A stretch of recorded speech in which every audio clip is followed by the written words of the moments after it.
3, 2, 1, A. Okay, so today, guys, this shit's gonna get fucking interesting. I told y'all the fucking conversations we're about to have with these people is gonna get interesting. And for me, oh shit.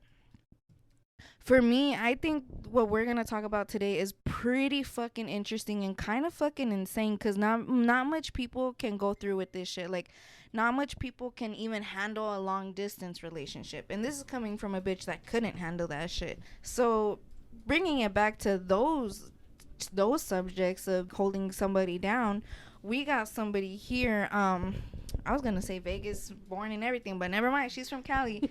We got the homegirl Jackie.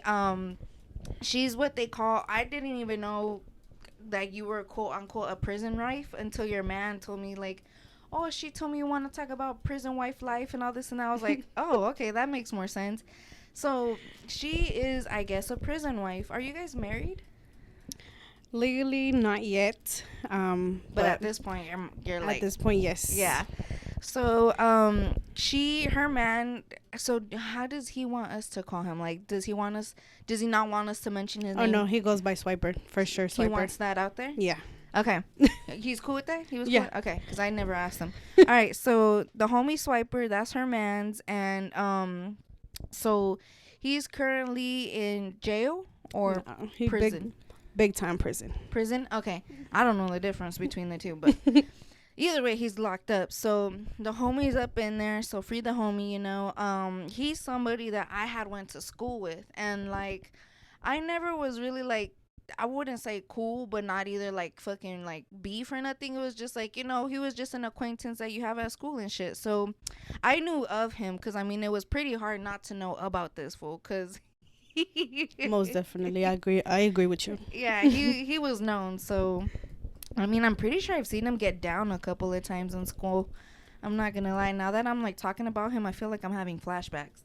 So yeah, it's the homie Swiper, that's her man's. And so basically, we were already gonna get into this, so just so we can get like the base story about this, how did you guys end up meeting and coming together?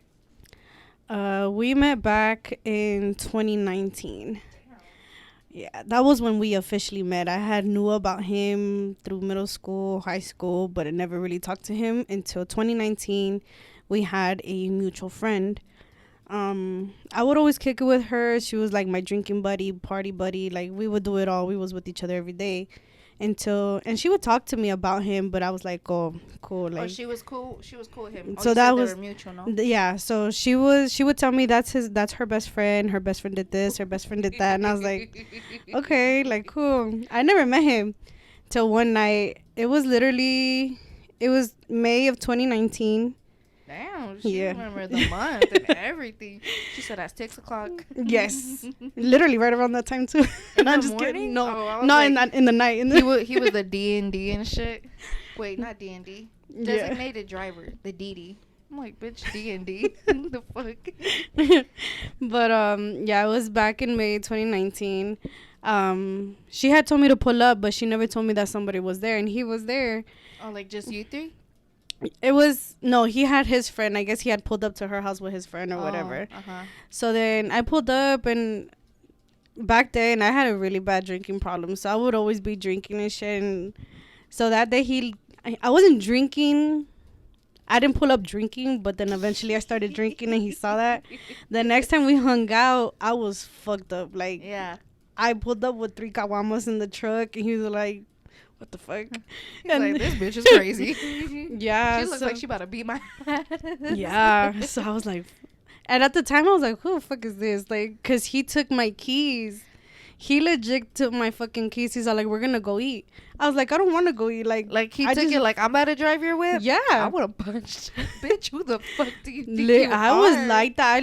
I was like, who the fuck are you? Like, why are you taking my keys? Like, for a man to take a girl's keys, like, one thing is like, hey, homegirl, like, you're a little tipsy. Like, let me make sure you're good. You can't drive. But he's fucking said, give me your shit. We're gonna go eat. He didn't even say give it to me. He legit said, grab that shit, and he was like, we're gonna go eat. I was like, I'm not gonna lie though, like, I'm over here getting pressed, but like, I like to be dominated, so I feel like at the same time it would have been like, oh, Girl, okay. don't get me, do not get me wrong, because as soon as he did that, I was like, where the fuck we going? Like, why are you taking my shit? I don't even know you. He's like, we're gonna go eat. I was like, what we gonna eat? Tacos.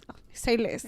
Say Right? fucking less. Like just you two, or was it like you and like the It was, homegirl? it was all, it was 4 of us. Oh, So all it was of you me, guys. the mutual friend, and then his friend, and then him. Everybody went to go Yeah. eat. So Oh, okay. yeah. So his friend drove his truck. He drove my truck. Our mutual friend went with his friend, and then he drove my truck. So I was with him. So I was like, all right, cool. So we pulled up, and I was already faded, and then we ate tacos, and I was like, That hey. shit sounds good. That's how he fucking won me over. Cause ever since after that, he'll be like, let's go eat, and we will fucking go eat tacos, and he'll fucking pull up with beer. I was like, say less, this is it. Like, Yeah. this is all I need. All I need is All- tacos and a man. Straight up, bro. And Same. micheladas, that's it. At that moment, that's all it was. And then, so after that, it was literally almost, I wouldn't say every day, but we would try to. So technically, he was like my So sneaky link. So how did your homegirl feel that you were fucking her best friend? Like, cause were you her best friend? Technically, I would consider her, she was my best friend. Yeah. We never put the title on like each other that she was my best friend, but literally I would go to her house and cook so we can both eat. Yeah. I wouldn't even cook at my house. I would cook at her house. I feel like the best friend title with girls is way harder to put it out there than like a boyfriend title. Yeah. Like I feel like it's a little more serious. So did she know that you were messing around with her? Because she said that was her best friend, you know? Yeah. So she knew, and then he would even tell me, he would like reach out to her de vez en cuando, Uh-huh. and he'd be like, your best friend is una pinche celosa. And I was like, why? She's over here getting mad that I hang out with you. And I was like, ¿qué le hiciste? Or what the fuck? Like, what's going on? And then she would just be like, or he would be like, I'm sorry. He would be like, no, she's fucking jealous because I kick it with you. And I was like, well, why the fuck she mad? Like, she's the one that introduced us to each other. Like, what the fuck? And then, but yeah, eventually things went on like that we were with each other every day, me and him. And then Yeah, she eventually got jealous because both her best friends fucking put her to the side. She eventually stopped kicking it with me for sure, but it was a little bit after she got with my cousin because she's dating my cousin. She fucking said payback, bitch. I She mean, I even- ain't tripping. I mean, I see that she's happy because, you know, I follow my cousin and shit. Yeah. So me and her stopped talking. And But then that would have been a cool, like, dynamic. Like, you could have been kicking it with your family. She could have been kicking it with your bed. Like, all of y'all could have been, like, a cool little, like, you know, a little girl, group. No. Ooh, girl, no. No. The way my family is, well, at least my cousin, I could see why, I was going to say my man's name, why Swiper reacted the way he did, because they met at, like, the wrong place, wrong time, the bad way. Your cousin and your and man? my man Swiper. Uh-huh. So I don't blame Swiper at all. Like, I would have reacted the way he did for sure. Yeah. It was at my 21st when they met. Fuck no. Why Yeah. is it? It was It's at always my at the function with y'all. Yeah, I was on my 21st that I was doing something. Oh, I was pouring shots and my man didn't like that. So I was all like, okay. And I turned around. He was leaving. So I fucking ran after him. Well, at the time, he wasn't even my man. So, like. Oh, okay. Yeah. So we were already talking, though. Like, we were really, really, really fucking close. Like Yeah. he was my day one, literally. But we're like, you guys were, like, fucking around, though. Yeah. Oh, okay. Yeah. We were literally, like, day ones. And so he left. I ran after him, and I was talking to him at his truck. My cousin comes up behind me. He's all like, hey, Jax, you good? And I'm like, yeah, just go inside. Like, let it be. And then he's all like, no, is everything good? And then my man was all like, everything's good. Like, you could just drop it. And then from there, my man did not like that at all. there was a lot of testosterone trying to be Yeah. top dog and shit. And so it was like, Most definitely. y'all need to drop your huevitos and calm down. Like, for real, bro. We are here trying to have fun. I was, but then I know he's not really that much of a party Yeah. animal. Cause Your man? yeah, I remember, like I said, I remember this fool, like, being, like, very out there, very talkative, fucking around with everybody. He told me he doesn't party. Like, he parties. looks like a person He that would be out parties. there. He'll drink. Like, he'll be up and down laughing and all that. I'm the dancer. I fucking love to dance. Uh-huh. He don't really like that. Does he know how? He knows how. He claims he does not. He swears up and down he does not. But let me tell you, he knows how to dance. Like, he'll dance norteñas. He'll fucking dance. I guess you can call... What's the fucking... La vaca? I guess merengue shit. He'll dance to that shit. But then he's like, no, I don't know how to dance. I'm like, whatever. Like, you gonna dance with me eventually. Like, yeah. Because I love to dance. And he really didn't really like that. He's like, you need to calm down. So when you guys like did start going out, like, has he been in jail like before that, or like is this the first time where you guys are together and he's in jail? So before, even before we were official, there would be some nights that he'll go spend the night in county. We just needed to go post his bail, but it was always like, oh, he's out the very next day. And you did that for him, even though you guys weren't together? There were times where he would reach out to me, and I would definitely try to help as best as I could. If not, it was the majority of the time it was his friends. I remember one time they were down. His family was really trying to get some help. His family, the way mine, his story is, his family was like, don't even like reach out to her, like let them to be. You. Yeah. Mm-hmm. So then his sister. Is he a mama's boy? Oh, most definitely. That's why you could definitely tell when it's a mama's boy, because that's exactly how that shit goes. I say that in a good way, in a sense, because I mean, it's never bad to be a mama's boy. No, there is some bad an extent that they do where it's like, because I mean, I get where they're coming from, but it's like, all right, fool, like you gotta like get off mama's titties sometime, because mama's being a little toxic. Yeah, no, but my suegra, I fucking love my suegra like if she was my own mom. Like,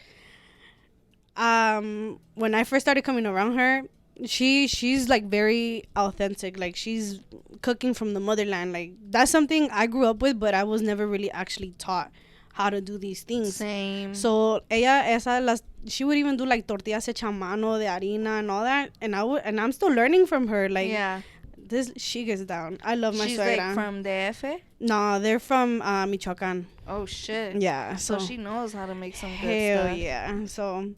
So when he went into county one night, he got picked up. His friends didn't reach out. It was his sister. She was like, hey, we're a little bit short.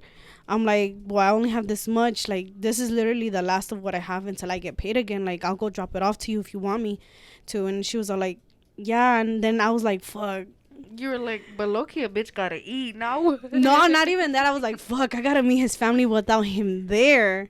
Oh, I never met his family before that. Like, I knew his sister. Did they not like you because you were taking away their baby, or like was it just like some other drama that had happened? It was literally way other drama. Yeah. So like, some other drama. But that's the thing. Like, at the end of the day, all of you guys knew that you guys could go to each other because of him. Exactly. You know, like, so how did that go? How did that go fucking meeting them for the first time? I was so situation? fucking scared because not since day one, like a couple months after we started talking, he would tell me a little bit here and there about his family, and then I would start asking. I was like, oh, would your mom like me? Is his sister Marbella?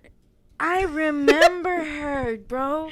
Damn. Yeah. Did she ever have beef with you? Because Loki, that bitch can fight. I've seen that bitch get down, bro. She get down, and I would tell him, I'm like, I'm scared to meet your fucking sister and that she won't like me.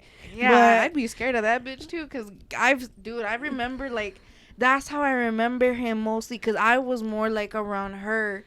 And then he came around, and I remember they were siblings, but I remember, like, when she would fight, bro, like, yeah, that shit was crazy to me. I'm like, bitch, we are in middle school. How the fuck you know how to do this shit? She definitely has her history, but when I went to go meet her, she was very, ¿cómo se dice?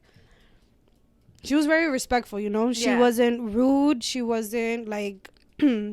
Yeah, I remember her as like a nice person. Like, yeah, she was kind of quiet, but like sometimes, like when she got comfortable, I seen her like, yeah, she was out there. Yeah. So when I went to the house to drop off the money, his mom was literally walking behind her, because I was literally just at the fucking front door. I wasn't gonna go in. You I was like you were gonna get jumped by the sister and no, the mom. not even the sisters, his mom. So You're like scared when of his mom, because he would tell me I'm tatted. He would tell me, oh, my mom's not gonna like you because you have tattoos and this and that, you can't get no more. Yeah, that fool have tattoos. He got tattoos. Because I'm pretty sure every fool that has been to jail has to have one tattoo. Like, they gotta come out with one at least. Yeah. But yeah, she was walking behind my sister-in-law, and she was just looking at me up and down, up and down. I was like, fuck, I fucked up coming to drop this shit off. But then I'm like, Zelled that shit. No, fuck that. I was like, no, I'm gonna give face. Like, fuck that. I ain't no bitch, you know? So I went to go give face. I went to drop off the money, and I told her, I was like, hey, like, if you need me to go sign, like, bail bonds or some shit, you know, I'm there. Just let me know. And she's all like, no, we got it. We just need to collect the money. And I was like, all right, whatever. So I se lo entregué. She says, thank you very much. Se te va a regresar el dinero. And I'm like, you know what? Don't even worry about it, dude. Like, it's for him. I don't care. Like, he needs to come home. And she'd be like, no, muchas gracias. Thank you. She was very respectful. And then, después, he was all like, once he got out, he was all like, you met my mom, my sister? And I was like, yeah. Well, how the fuck did you expect all this shit to happen? Like, I was fucking scared. Your mom was looking at me up and down and this and that. And he was like, are you serious? And I was like, yeah. So, but then he was all like, all right, then whatever. Like, we just let it be. Because, I mean, I didn't do nothing, you know? So, is his mom güerita? Like, because I'm not, when I seen this fool in high school and middle school and I seen his sister, I just finished telling her, like, I thought he was white. And so his sister honestly looked more Hispanic than him. And so when he hit me up, I had shared this post on Facebook. And it was like, how you not shy to suck dick on camera, but you can't fucking, like, do some other shit. And then I made the caption. I was like, oh, you can do that, but can't be on the podcast with me. And he hits me up. He's like, oh, you're the Haina that messaged my Haina. I was like, bro, I thought you were fucking white. Like, where the fuck is Haina coming from? And, like, so is his mom, like, güerita? No, is she dark? Está morenita like me. Oh, shit. Honestly, his dad, I think, a mí se me hace morenito también, but because he works in the sun. So, like, I don't know if his, like, natural complexion is, like, white like theirs. Yeah. But está morenito because, you know, he works in the sun. But literally, it's him, both his sisters, and his younger brother that are literally the same, like, white complexion. Yeah. I'm like, must be fucking nice. The thing is, like, I have a lot of, like, not a lot, but like the white Hispanic friends that I do have, like, their complexion is white, but they're Hispanic, and they're like, they always come back and tell me, I've heard so much people say racist shit about Hispanics right in front of me, but because they fucking think that I'm white. And like, I know this one dude, he's all like, I went to go fucking put up cameras in this dude's house, and he was over here on the phone with somebody, and he's all like, oh, I bet it's a fucking Mexican doing your shit. He's like, no, surprisingly, it's a white guy. Meantime, he was fucking Hispanic. He's like, dude, it fucking took everything out of me not to just fucking leave that fool's house. I'm like, you could go hit a lick on that fool. He's like, he has cameras. I'm like, who set them up though? Yeah. Like, bro, you could fucking shut that shit off real quick. Like, fuck that. Yeah, no, but the good thing is that they regardless of their skin color or whatever, they make sure that like, they never lose sight of who they are, like, where they come from. They're like true Mexicans, like, they'll fucking eat carne asada and like arroz and frijoles type shit all the time. Yeah. So how did you feel? Like, how long has he been locked out, and how long is he gonna be locked up? So far he's already been down since October of last year. Oh, that hasn't. I mean, for him, it's probably been a long time, but it doesn't seem that long. Fuck no. For him, he's like living fucking vacation. He lets it be known that he's like in fucking vacation. Like, he'll straight out when he calls like the family and shit. He's like, no, tío, acá ando en vacaciones. Like, shut the fuck up. Yeah. Dude, the fucking. He says that shit. He does. He's all like, I got free cable. Me dice gorda. He's like, gorda, I'm watching the novelas. And I'm like, fuck, dude. I'm like, must be fucking nice. I don't even have fucking cable robado at the house. I'm like, fuck, dude. She's like, hey, but tell me what the fuck's happening. Fuck. Yeah, and he's like, I got a fan. I got like, they got a whole bunch of shit in there, and he tells me, he's like, it's crazy.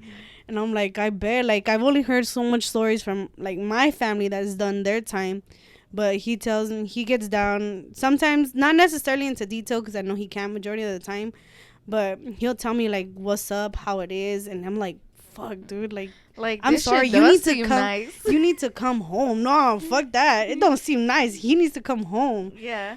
But yeah, the whole experience from when he got locked down. Oh, no, I'm sorry. Let me go back to your question really quick. Yeah, like how long is he gonna be in yeah, there? so his sentencing, supposedly it was a 1 of 5. So he at the least he could do a year to up to 5 years. Mm-hmm. But then once he got up to prison, they're all like, no, the most you got to do 2, so it's a 2 to 6. Oh shit. So right now we're still hoping and praying that it is 2 years that he has to do and he'll come home next year. As long as he acts good and stuff. As long as he has good behavior and all that. How did you feel when you found out that it was 2 to 6? Like, how did that make you feel that you weren't gonna see your man for possibly that long? Like, what were those emotions like? It was a wide variety because from the beginning of the case, they told him it was gonna be a little over 28 years. 28? He could have done 28 years. A little over 28 years. How did you feel when you heard that number? I was fucking devastated. I didn't know what to do. My mind was running on what the fuck I could do. I was with his mom, his sisters. Like, I was with the family already. Like, I did not leave them alone. Since the day of the accident, that's where the case started. It was a car accident. So, since then, he calls me after he crashed. He's like, I'm at this location. I was like, all right. So, I fucking rushed it over there. I jumped in the truck, rushed it. I got there, I didn't see him. So I was freaking out. And then I seen some of his homies that had pulled up too. I was like, where is he? Where the fuck is he? He's all like, I don't know. I'm trying to call him. And then I kept texting him, calling him. My mind was rushing because he would not answer me. Yeah. So I seen for all you know, he could have been fucking dead. Exactly. Dude. I was like, I don't know if he's passed out somewhere. I don't know because the crash was bad. Yeah, he could have walked off and just fucking fallen in a bush or some shit. So then there was another ambulance there. Yo me asomé to see if he was in there, but it was his other friend that was in the truck with him. So I was all like, I tried to make señas because it was through the window because the doors were already closed and shit. He was all like, they already took him. So I kept calling him and texting him, but he wouldn't fucking answer. And I knew where his family lived. So I was all like, you know what? I'm going to just go tell them what's going on because I don't know if they know. So I rushed it back to their house. I guess his mom, someone had already told him. I'm not too sure who, but I told his sister. That's who I was talking to at the time. So from then on, we went to the hospital. They said that we're taking him from the hospital straight to custody, to county. And then from county later on that night. Where is county? Where is that? County's right here in downtown. Isn't that the one over on Stewart? Yeah, right about there. Right about there. Okay. Right around there. Yeah. I don't know. I'm bad at streets, but yeah, you're good. I don't know my shit either. I just know where to go. Yeah. So from there, he's all like, I don't know what to do. Like, I know this shit's gonna go bad. Like, just, live your life, move on. He was already telling me that shit. Yeah. He was already telling me that. And I would have fucking popped him in the mouth. Like, how am I gonna do that over the phone? Oh my God. Don't tell me this shit, but like I'm trying to have you right here. Like, you're already yeah, telling me vete la chingada. Literally. And that's the fucked up part because the day of his accident, we were already a month and 2 days into our relationship. No, I'm sorry, a month and a day into our relationship. Yeah, like in our actual we're together relationship. Yeah. So I was like, fuck, dude. Like, don't tell me that. Like, we're gonna get you out. And the bad thing was, it was over the weekend. So we had to fucking wait till Monday. We had to wait till Monday. That is the worst, bro. Yeah, so lo que yo hice, I went online, put money. I tried to put money on his phone time, on his book, so he can call us at least. Because we didn't fucking know how long this shit was going to go. So by Monday, I called off work. I was like, I have a family emergency. I'm not going in. They didn't question it. I was like, all right, whatever. The whole fucking day, it was me, his mom, and his sister that we were literally up and down looking for. We were looking for a lawyer. So eventually I believe he says it's one of his tias that reached out. Oh, I thought his tia was the lawyer. I'm like, he better beat the case. Yeah. No, but it was one of his tías that reached out. She was like, no, yo conozco un abogado bien bueno. She took us. He gave us the whole lay down. That Monday morning still, he had court at 9. 9 in the morning? 9 in They the morning. make that shit fast, though. They did. For him to already have a court date that quick? Yeah, they did. And so we were up and down literally from fucking 6 in the morning trying to find a lawyer that would be open at that time. So they didn't tell us. We didn't have anything open until 8. So they fucking made him his court date without him getting prepared or nothing? Did the court give him an attorney? They were going to. Yeah, because don't they have to if he doesn't have his own? They do, but he wouldn't really call out. They didn't give him that much phone time. So whenever he would call, I'd be like, look, don't worry. We're going to try to figure this shit out. Like, me, your mom, and your sister are on it. Like, your friends are trying to help out, too. So that all the homies were there, too? He got some real-ass homie shit, because, like, the only time I've ever really been through this, like, where I'm in a relationship with that person, the homies were not fucking there, bro. My homies were fucking there. Like, and what sucks is, like, I've been there, and that fool was only locked up for like a couple of days, and he wasn't in like no fuck. He was like right here down here on Stewart, like, yeah. And so when that happened, like, I want to go post bail and everything. Not even his fucking parents were there to do that shit. They're like, no, he wants to be pendejo. Let him fucking stay there. And like, I should have let him be pendejo, dude, because that motherfucker was doing me dirty. But I didn't. I couldn't. And like the only money that I had in my account fucking went straight to bail. My homie, I was like, yo, can you please come with me? I need somebody to co-sign, like, all this and that. Yeah. He was like, yeah, fuck it. And it was like fucking 3-4 in the morning, out late as fuck, dude. And me and my homie were the ones doing that shit. So like, even though it was a couple of days, I felt so useless. I felt like, what the fuck can I fucking do? Like, and it was on the weekend too. You literally feel like you're not shit as a person because you can't fucking do nothing. So the fact that you got all that shit right away, and it was like, oh, he has court Monday already, like, that fucking I can't. You were full of fucking emotions, and like that shit must have weighed like, heavy on you. It was bad. Like, his mom se me estaba enfermando. I was like, suegra, you need to eat, like, tiene que comer. Like, I was trying to be there for her as much as I was trying to keep it together. Yeah. And it was bad. So Monday morning, we got the lawyer. We rushed to the fucking court because we wanted to see him. They legit transferred him to the court. So we saw him there. He had a big old patch, like, on his fucking forehead because he got stitches. Like, I was like, fuck. And he's all like, when he would call me, he's all like, this is fucked up. Like, my forehead's like, I look stupid. Damn, did he fucking crack his dome? Like, no, I thank God he did not. It literally just opened, like la carne on his forehead. Yeah. It literally opened and split. So they literally stitched him up. So how was that, the airbag that fucked him up, or how the fuck did his dome legit split? Went straight forward, hit the fucking the front windshield. Don't tell me he didn't fucking have a seatbelt, bro. He never wears a seatbelt. It's always fucking dudes that do that shit. That shit pisses me off. Because, dude, I've been fucking hit at a stoplight.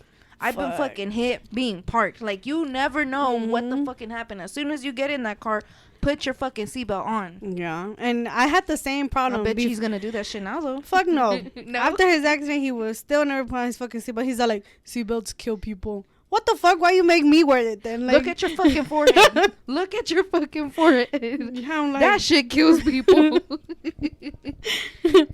So we got the lawyer. We rushed to the court. We saw him, and literally the beginning of the court of his case, she was like, this could be up to over 28 years. Me and his sister, because his mom doesn't really speak English, so me and his sister, we were just fucking devastated.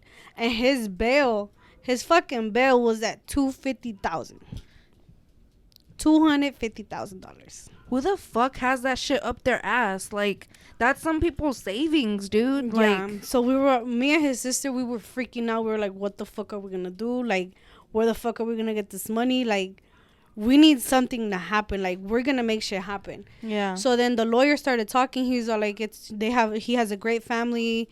Like, give them a chance. Like, let them have some time to figure it out. Yeah. So he brought I think the lawyer brought it down to 50,000.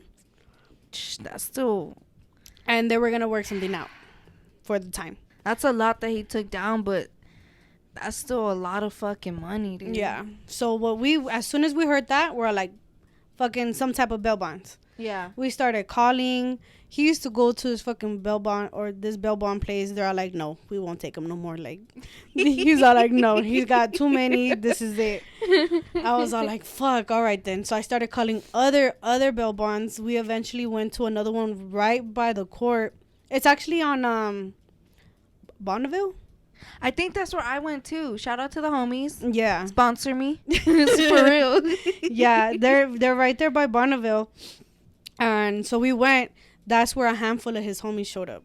So it was me that was signing. One for sure was his homie, and then the other was like his homie's girl or some shit like that. Like they came to help you with money or what? So to sign, because they were, so you know, I don't know if you remember. Well, for specific bail bonds, you have to sign papers like give your name, your information, and shit like that. Since his case was really, really big and it was a big ass amount, they weren't gonna approve me by myself. Oh, you needed multiple people? I needed at least 5 people. Shit. Yeah, so it was his home. Some of his homies showed up. We still had to pay. I think the bail bonds was 10,000 in total. So I went to go give the money that I had left. I still went to go get loans. From you? From myself, yeah. Like I pulled out loans from fucking, I think I used Dollar Tree. The Dollar Tree, the Dollar Loan Center, whatever the fuck. I pulled out money from there. I was like, no, like I need to make some type of money. I need to make this shit work. His family contributed. Also, another handful of his homies contributed. Like, we got it. His parents contributed. Oh, you guys made it. We fucking made it. So then he came home on monitors. He had a house arrest monitor and an alcohol monitor because they wanted to charge him what the fuck is an alcohol monitor? The alcohol monitor is basically, it looks like a fucking house arrest monitor. Yeah.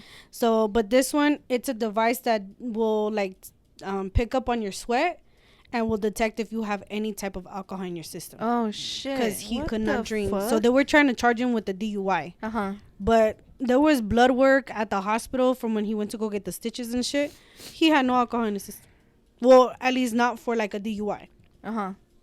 So then that's what they were trying to charge him with. They still took him out on alcohol monitoring.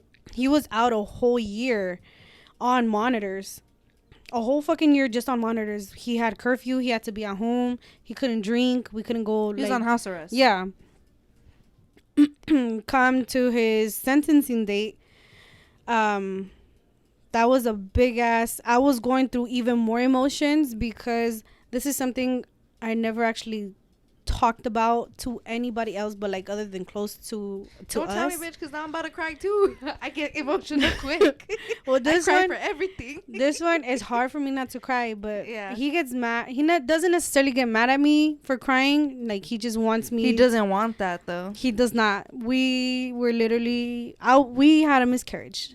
Oh shit! Literally a week before his sentencing. And you think that's what like all that fell into that?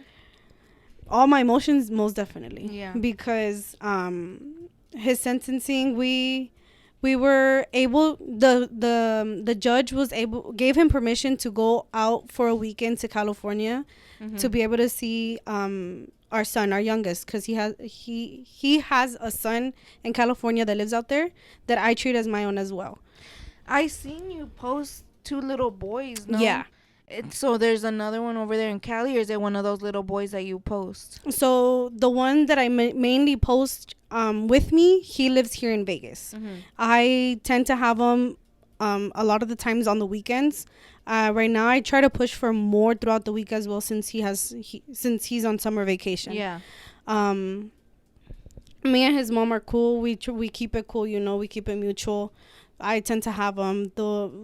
That's cool that you guys can have that though. Yeah. Because there's some fucking crazy baby mamas out here. But shit, if I'm a baby mama and like you want to be cool and take care of my kid, have them. I wish it was like that.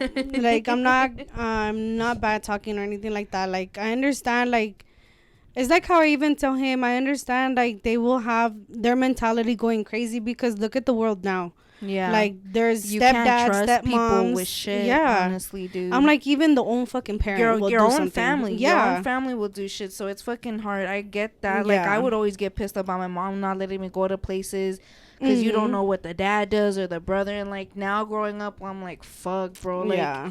you really can't trust nobody, and Yeah. especially with little kids. So we went out that weekend to be able to see our youngest out in Cali. We took that little family road trip, and I was devastated. Like he was trying really hard to get my mind off of it, because it was really traumatic, because I was able to bury my baby, like our baby. Oh shit. Yeah, I was 13 weeks.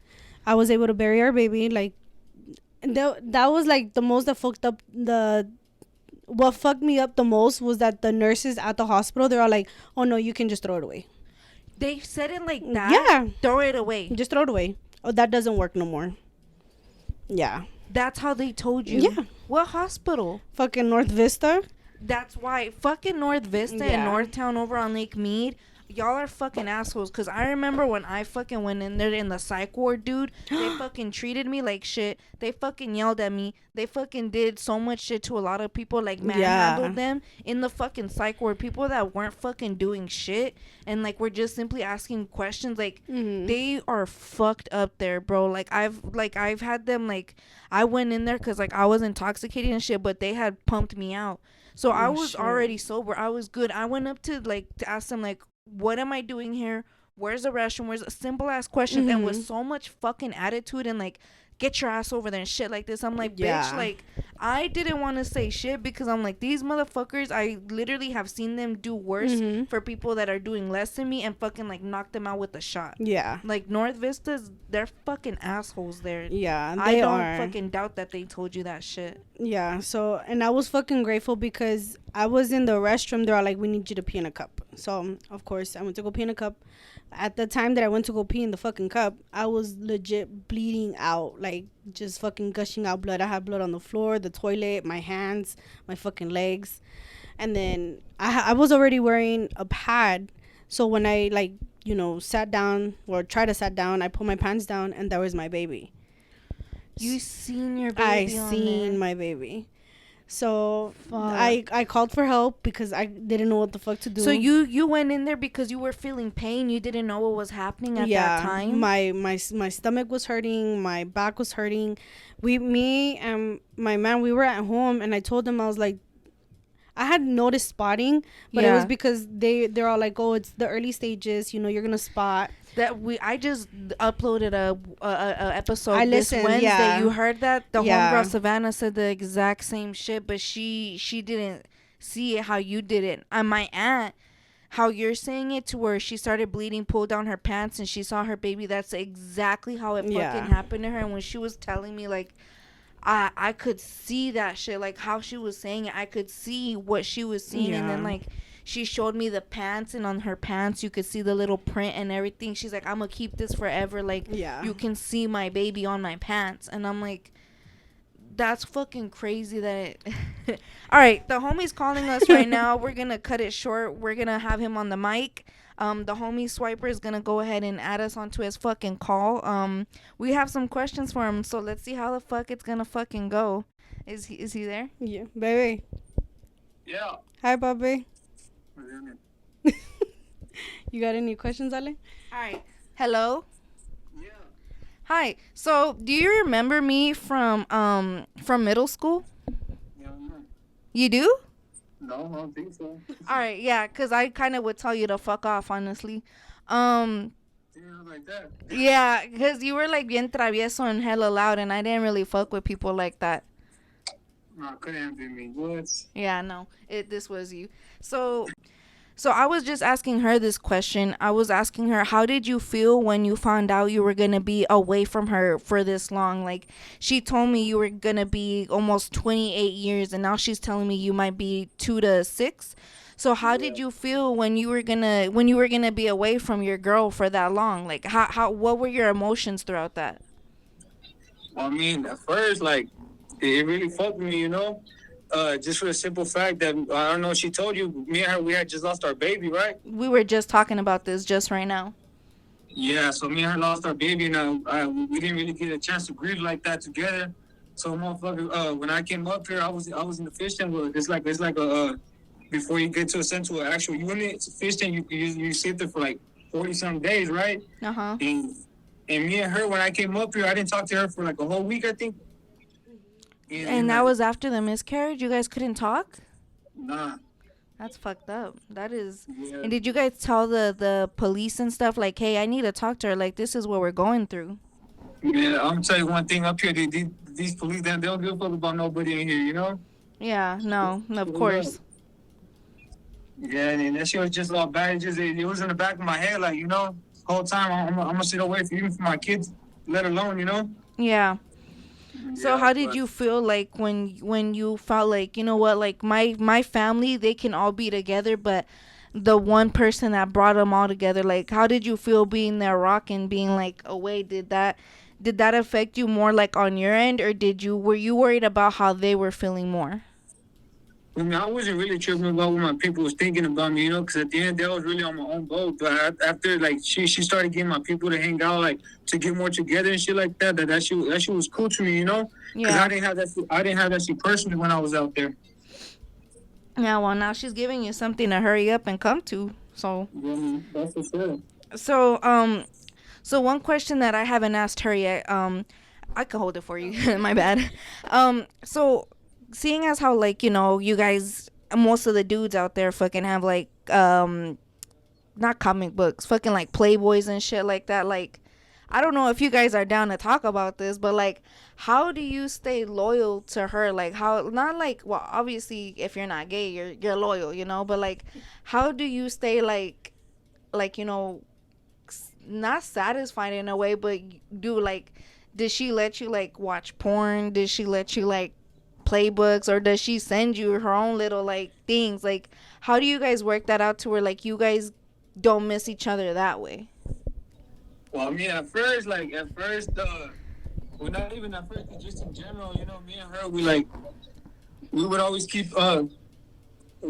would always stay in contact, then we would have our little freaky calls and shit, right? And then I ended up getting this shit, so it started getting more interesting to us, for us itself. Yeah. And then we be having our video calls and shit like that. So me personally, me having this shit, I don't even be watching porn or none of that shit. Yeah, And she whatever, got you covered. yeah, whatever my girl sends me, I'm cool with that. Yeah. How So does how does your homies like in your block or your cell or whatever, how do they feel like that you're getting your shit like right then and there, and they're over here fucking busting a nut to the same fucking pictures all together? Like, do they get fucking jealous and shit? nah, the homies cool over here. I'll be letting them jug on this shit too. Like I'll be letting them get their little freak on too. Like. Wait, so they see her? No, no, hell no, not my personal shit. Nah, Yeah, that's nah, what I'm saying. So like, you're sharing her pictures or what? no, I never did. Why can I disrespect my girl like that? That's why I'm like, wait, hold on. Like, did I just find something out? No, hell no.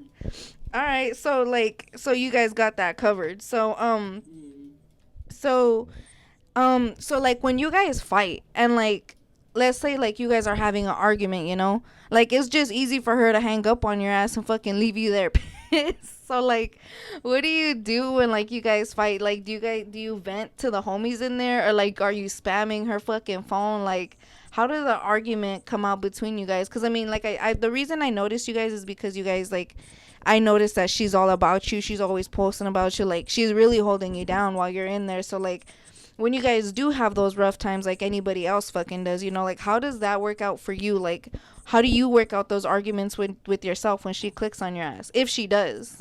She's only done it like 2 or 3 times since I've been down. I've been down for almost 9 months, right? Uh-huh. And she's only done it like 2 or 3 times, and then that shit, like, I told her the last time she did that shit. Look, next time you fucking do this shit, I'm never gonna call you again. Like, that shit's out. To me, that's disrespectful as fuck. Even like, she says, but why can you do it to me? Because it's different. I don't know why. To No, me, it's like, not different though, because like you could call her back and she could call you back. I nah, hell mean, no. Nah, hell no. So like the last time she did that shit, like, I told her that's it. You do this shit one more time, it's over with. Like, I'm not gonna be going back and forth blowing your shit up. yeah. And ever since then, like after that, like and also because sometimes we be having hella bullshit going on in here too, you know. Yeah, So yeah, most definitely. so when shit like that happen, when me and her just get into a fight, I'll go a couple days without calling her, and I just be kicking it in myself, watching TV, you know. Yeah. And then eventually, like if I get over it, and now I'll write her a letter, like You you don't know. even call. You're petty. You write a letter. Yeah, what? Don't I'm be a young, liar. Oh, so fucking relationship arguments in jail are different. No, that's for sure. What? Damn. So like, do you like when you're out here with your homies? Have you ever like vented to your homies like about your relationship? In here? No, well, out here. Out there? Yeah, So I don't know if she told you the backstory to me and her, right? yeah, yeah, yeah. Okay, so with, like me and her, like we just became official literally like a month or two before I caught my case, right? Mhm. So like it was different, you know, like and like me personally, I never vented out to nobody at all. Like I always like stuck to myself and shit, you know. But there's two homies that would really that knew me and her like where we came from and how we met and all that shit. So those were the two motherfuckers I could actually trust about a conversation about me and her, you know. So do you vent to anybody in there, like any of your homies in there, like you know what, me and my girl, like I miss her, like you know what, where I'm mad at her right now. Like, do you have somebody to go to in there to go ahead and like vent to about your like relationship? Nah, I'm gonna keep it real. I'm gonna keep it real, and here you can't do that shit. Motherfuckers really clown and see a weakness in you, and that's over with, you know. I don't think that's necessarily a weakness. A weakness. I think that's more like you're probably just jealous because you can't have what I have. I feel like. No, it's a weakness in a way. Hold on. Give me 1 second. Hmm. Imagine you hear like, "Hey, what are you doing in there?" Boogie? Yeah. All right. Hello. Okay, we're here. All right. What was you saying? I low key forgot. Let me ask you something else. Um, so like off of like you guys, has what's the like funniest thing that you've seen in there so far? What? What's the funniest thing that you've seen in there so far? Yeah, I'm gonna keep it real. Ain't shit funny in here, right? That just sounds sad as hell. Nah, hell no, right? This shit. I mean, yeah, ain't really nothing funny going in here. Like just stupid shit. Like it's really most of the time, you know, you'll feel the tension and the tear and shit, and you just know it's gonna be all bad, right? Uh-huh. Yeah. So I mean, me personally, I haven't experienced nothing funny in here to be like, oh yeah, that shit was funny. Hell no. So you guys don't have like good times in there, like with each other, like I mean, cause you guys are all in the same boat, you know, like where you guys are at is not like a fun place, obviously, but like you guys don't all together, like at least a little group of people, like you guys don't click around and like have a good time type shit. No, we do. Like yesterday we got drunk, you know, and Uh-huh. me and the whole we was just in the cell kicking it, bumping music, and just talking shit to each other. But that's about it, you know. Like other than that, motherfuckers gotta stay 10 toes in here, right? Yeah, yeah, yeah, most definitely. I seen when you put me on your thing, and I told your girl, I'm like, I thought that shit was chocolate milk. I thought y'all were like slanging chocolate milk in there. I was like, I told my man, I was like, yo, like, is this like him making money and shit? He's like, no, dumbass, that's moonshine. I was tripping out. Yeah, you know, that's motherfuckers really be getting drunk in here too, right? And shit. Yeah. So like, how do you deal with your cruda in there?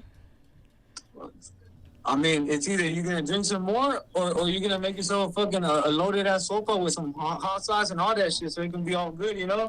That's like your menudo. What? That's the Jo menudo. And now you're gonna be on bed rest till you can get back up and shit. Yeah.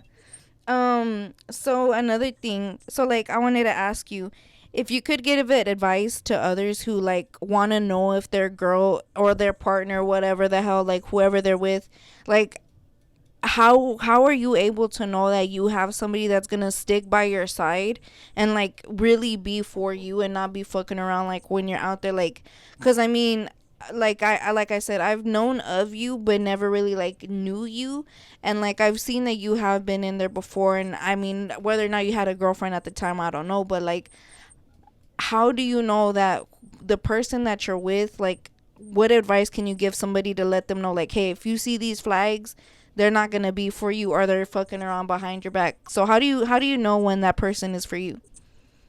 See, me personally, just from the experiences that I've had, like, just recently, this is my first time in prison, right? I've been in jail in and out, but just being in prison up here personally, like, the fact that she was always around my people or or taking care of my kids, like, to me, that shit's all green right there because, like, me personally, I'm gonna be away from my kids, so I didn't expect it from her. I told her to just do her because I mean, at the end of the day, I'm gonna be away for 2 years or whatever. So I was like, I don't expect you to fucking cut all your shit off, not going out, fucking, not doing what you want to do just because the motherfuckers ain't here. Yeah, and And that's like, when she told me that was pretty surprising, that you're like, you can live your life. I'm like, damn, like, no es tóxico, I guess. I mean, I'm not gonna say like it's not being toxic or whatever, but I mean, it's like I told her, and I wrote to her like one of my first letters. I told her like it's not. I don't want to be selfish, to take that from you because you're still young. You don't. Yeah, we had just lost our baby and shit, but at the end of the day, like you still got a whole life ahead of you. Like, I'm not gonna be the motherfucker to take that from you. Mhm. So I told her to just do you, and if whenever I get out, if it's good, we get back together. No, it is what it is, right?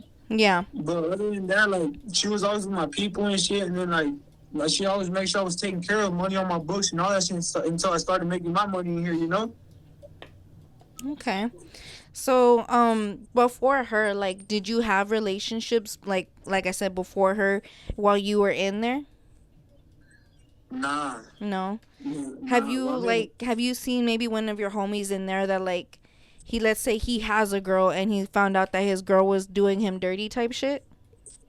it happens all the time. And so how like, do they tell you about it? Someone, yeah. Well, I mean, sometimes like you're in a tier.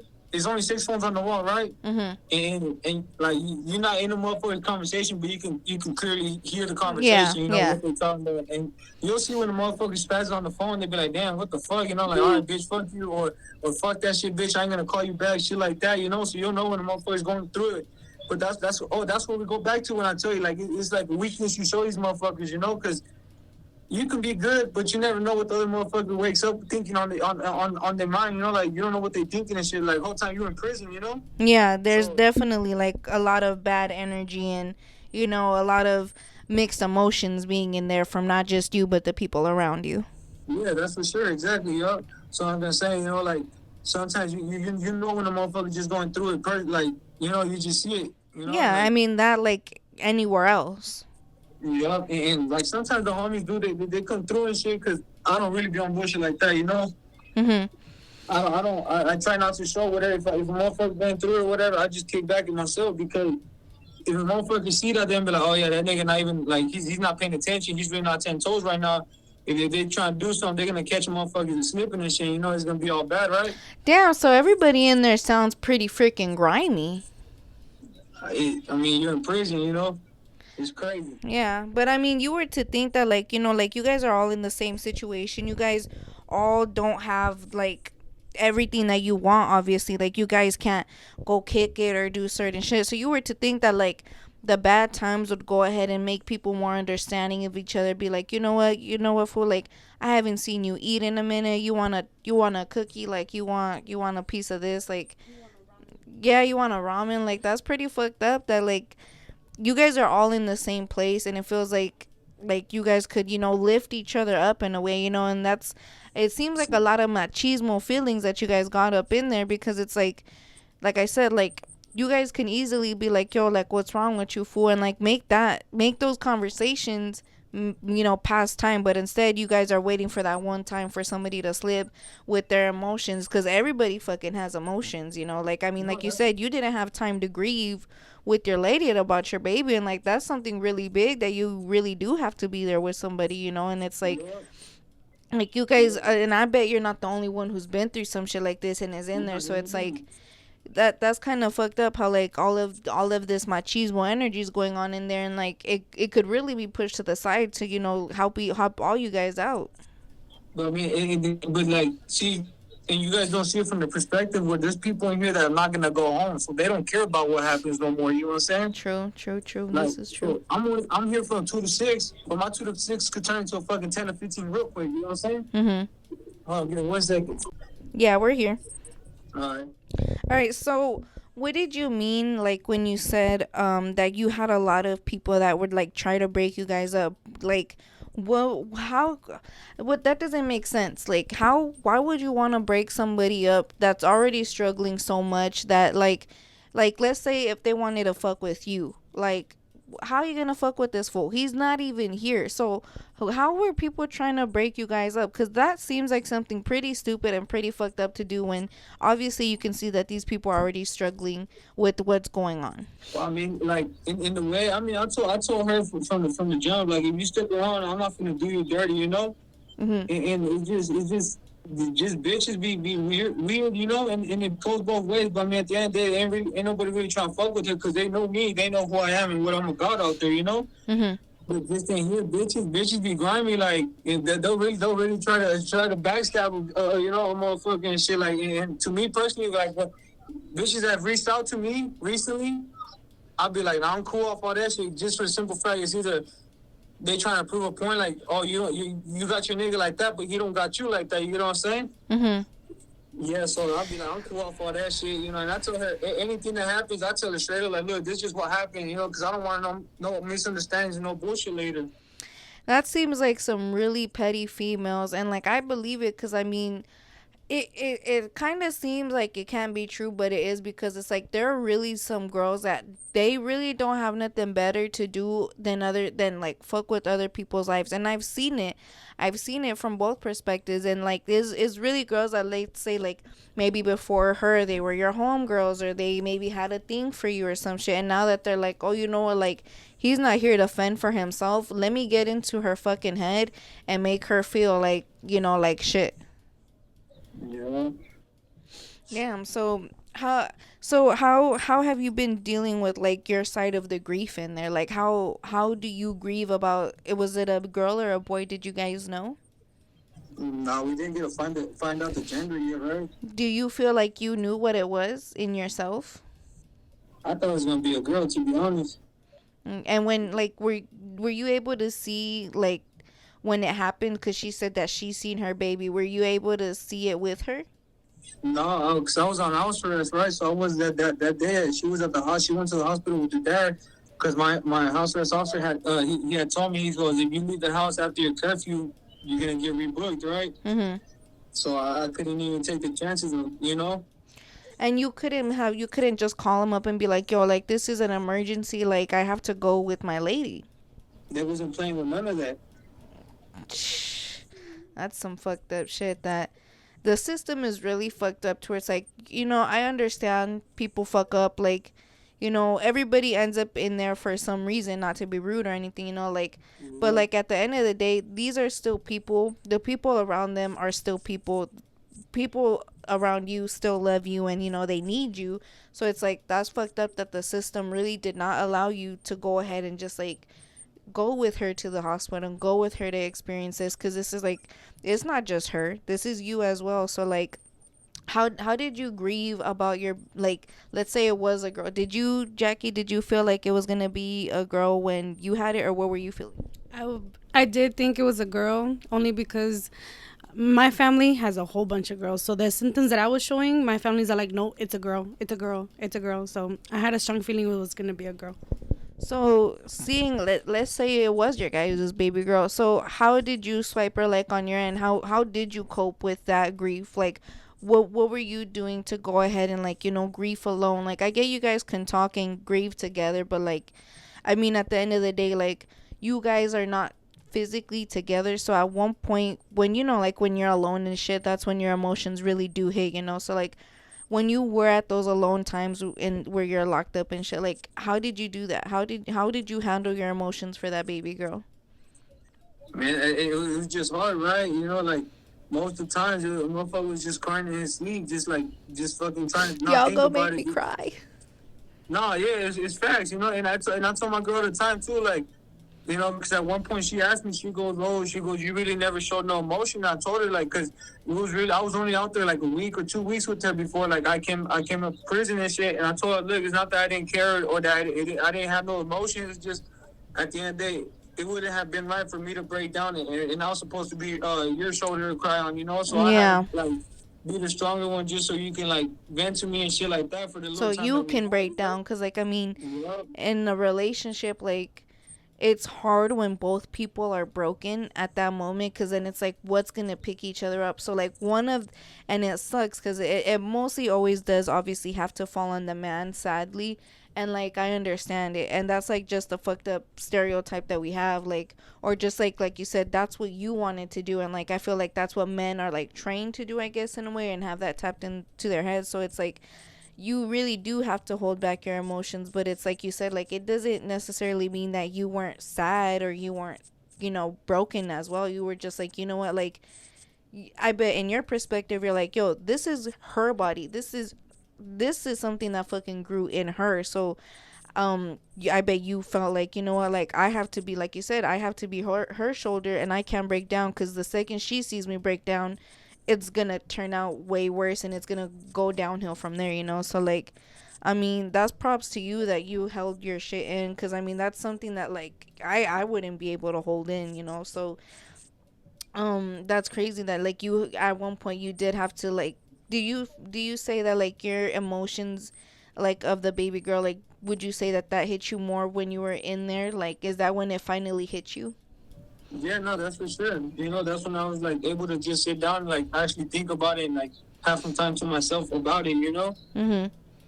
and that was just that. And I just, I try, like I said, at the end, I try not to show too much of it. You know, but it is what it is. Sometimes you can only hold so much in and shit. Like, Yeah. yeah, And we've been talking about you for a minute. I'm like, he sounds very machismo, and like the fact that you can right now tell me that, like, you know what, like I did cry, like I did break down, I did cry myself to sleep. Like I feel like you coming out and saying this is gonna be very healthy for you in a way. And like I said, like at one point, like you said, everybody in there's on toes, all this and that. But like, think about it. If you yourself are saying this to me, but yeah, you yourself are telling me, hey, I broke down, like I couldn't handle it. And that's what I'm saying. Like I feel like all you guys in there, like you guys are all walking around pissed and walking around like, on 10 toes. Like think about it though, like that one homie that you see pressing up on another homie, maybe he woke up that fucking pissed because he fell asleep crying that night, because he was stuck in his head that night, like. So I mean, like when it comes to that, I mean, it's just crazy, because I mean, like I bet you don't think about, like, I mean, you do say like, oh, you can tell when the homie's down or something, but like. yeah, but like in that situation, like you're saying, if a homie presses up on somebody else, there's politics in here that we gotta respect and that we gotta carry with. So like, if the homie feeling some type of way and he gets off on someone, I gotta get off on the next motherfucker I see, if not on the same motherfucker, just for the same reason that it's the way that the politics are setting here. Because if I Mhm. don't, then that's my ass, you know. Mhm. Yeah, like it's just certain shit in here that you'd be like, damn, you guys really on that shit in here. 'Cause, I mean, that's just the way it is, though, you know. It's not if we want to or not. It's just it has to be done, you know. Okay. Well, for me, that's what I had for you. Other than that, I think I'm fine. I didn't know about this right now until she told me. We were just talking about that whole miscarriage thing right now before you called. So, sorry that you guys had to go through that. That is some fucked up shit. And I mean, I told this to one of my homegirls. A lot of people say, cause she just recently went through a miscarriage too, but a lot of people do say that when they, I don't know if you know this term, but when they call a miscarriage baby, they call it a rainbow baby. Yeah. So they say this is a thing where people say that rainbow baby is like another angel that you have on your shoulders. And like, because you do have other children, you have sons, all sons. Since you have all sons, like the way you could see it is that little girl is gonna be, their protector. That little girl is probably in that cell with you right now, or shit, she might be right here with us, like. So like the way you could see it is that their little sister is gonna have their back. So when they're out in these streets or when they're out in school, like they're gonna have somebody with them 24/7. You know. Yeah, for sure. So other than that, I if you want to go ahead and take, I'm gonna pause this real quick. So I'm gonna just go ahead before I pause this. I just want to say thank you for like giving us this time. Do you have anything you want to say before you get off the mic? Well, shit, just free me, free my nigga Golder, the homie Bully, and the homie Seagull, right? We all finna be home soon and shit. Y'all take care, right? I'm not gonna lie, this sound like some fucking like little baby rap names and shit. They real homies in here. That's what I'm saying, though. Yeah, don't let them Yeah. jump me. I didn't mean to be fucked up. I'm just making jokes. All right, but again, thanks for being on here. And like I said, I don't think like I've been telling your girl, like I knew of you in middle school, but like never, we were never like cool like that. Like I remember you would be like fucking around with everybody, and then like for me, I feel like I probably was a bitch too, and you're like, oh, I know not to fuck with her. Like, so I mean, it's pretty cool how like you said, maybe people might see you in a different way, but like at the end of the day, you seem like a pretty chill person. And so like I said, sorry about what happened, but thanks for being on the fucking podcast. It's cool that you guys are open. We're cool enough to open up about this. And I mean, because the way what I want to do with this podcast is I want people to not feel alone in the situations that they have. And I wanted to bring you guys on here because like your guys' situation is obviously something that like not a lot of people see. Like not a lot of people see that the couples can stay together. And like you said, like you guys had something very traumatic happen to you before you guys, went your ways. So it's pretty cool that you guys are so open about this, because like somebody that could be listening to this might need questions or might want to not feel like they're the only ones that have gone through some shit like this, and like I mean, what sucks is like some people get locked up there and their baby mom was like are further along than what you guys were, and they still like something happens, or like maybe at birth the baby gives out or the mom gives out. So like it's pretty cool that you guys can go ahead and both come up on here and like give your guys' sides and like show how you guys both made it work, and show how you guys both grieved on each other's end, and show that you guys can, no matter what, still have each other's backs. Yeah.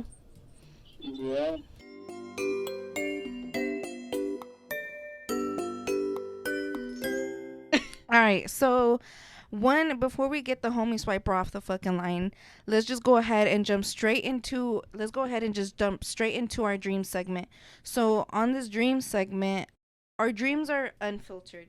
Our dreams, you really can't control them unless you truly, truly try to. So whatever comes out in your dreams, like, it doesn't matter. So with this dream segment, I'd like to ask people, what is one dream that you've had that has stuck out to you, and it's like, let's say you had it a long time ago but you can still remember this day? Or what is a recent dream that you've had recently that has stuck to you, or that just any dream that you just had recently? It doesn't have to be like one that stuck to you, just dreams. I just like to know people's dreams. So do you have something that is old and that has stuck with you?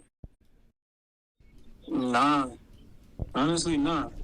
So have you had any recent dreams, let's say maybe like right now that you're in jail, like let's say you dreamed, oh shit, I was fucking stuck in my cell and everybody was gone or some shit, or like fucking everybody disappeared. Like, have you had any weird jail related dreams?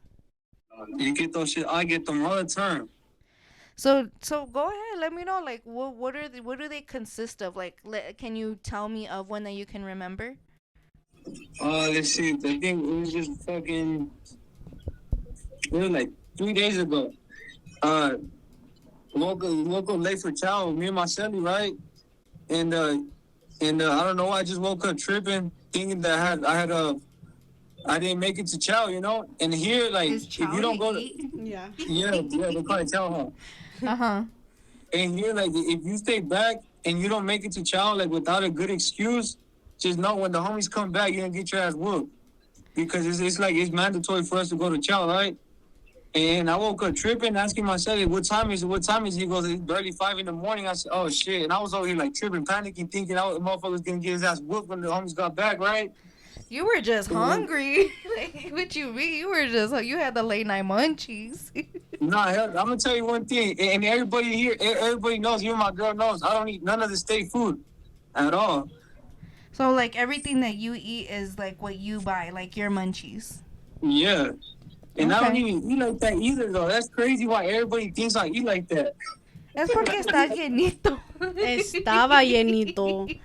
Parece palo right now. Oh shoot. Yeah, no, cause when I remember you, I mean, you weren't like big, but I remember like you were llenito, you know, like. No, I was fat. I was fat. And I tell everybody that I was fat as fuck when I was in the streets, but I came in here, I lost hella weight. Well, yeah, cause they don't got what you like. They don't got the tacos you always be hitting. What? We just got a pastor in here. Stop playing with us. Are you serious? What? The microwave al Oh, I pastor. was like, this fool over here fucking making a taco stand in the pin. Like, what the fuck? I was about to, like, hold on. She said you got al pastor with the piña and everything. For real, that's why I was like, what the fuck? Like, I didn't even know what to say. Well, we got an ice cream truck over here too. Stop playing. Shut up, like, that ass, like, an actual, oh. Don't tell me that Nah, shit, because I so. believe you, man, because I don't know what the fuck it's like where you're at, so, like. No, but we do get ice cream though on store days. You actually, Oh. motherfuckers actually get ice cream and shit. Damn, so It's what's your cool. favorite ice cream in there?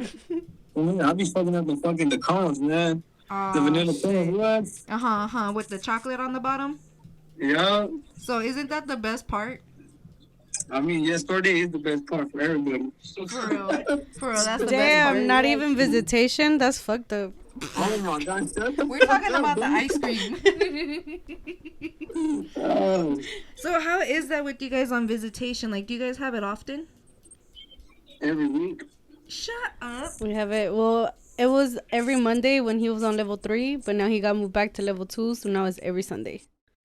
Oh shoot. So like when you guys seen each other for that first time, you know, like after you already being gone for a while, like did you break down because like you said like you guys went through something traumatic and like you didn't have time to see each other. So when you guys did see each other that first time after that, how did that feel for you? What were those emotions like? Like did you break down or were you at that point where you're like I still got to hold it in? I still had to hold it in, right? Yeah, we were holding it in for sure. We were on the phone the night before, huh, baby? Yeah. And we were all like, "Oh, I'm nervous for our first date." Like it was their first time and shit. Yeah, he was all like, "Oh, it's gonna be a blind date. Hope it goes good and all that." Fuck up. Like I was so fucking nervous because it was already 3 months, huh, baby? Yeah. 3 months before that we hadn't seen each other at all. That's a good amount of time. Yeah, because when he got moved up to prison, it was gonna be like the first time we actually like had contact. I was able to hug him and see him and shit like that. Because for the first month he was in county, and county is literally just a fucking video conference call on the monitors, and he's not even in the same fucking building as me. Oh, but you guys that was your guys' visitation. Yeah. So like, all right, I'm gonna ask you something. So like, you know, you're a man. I feel like men get.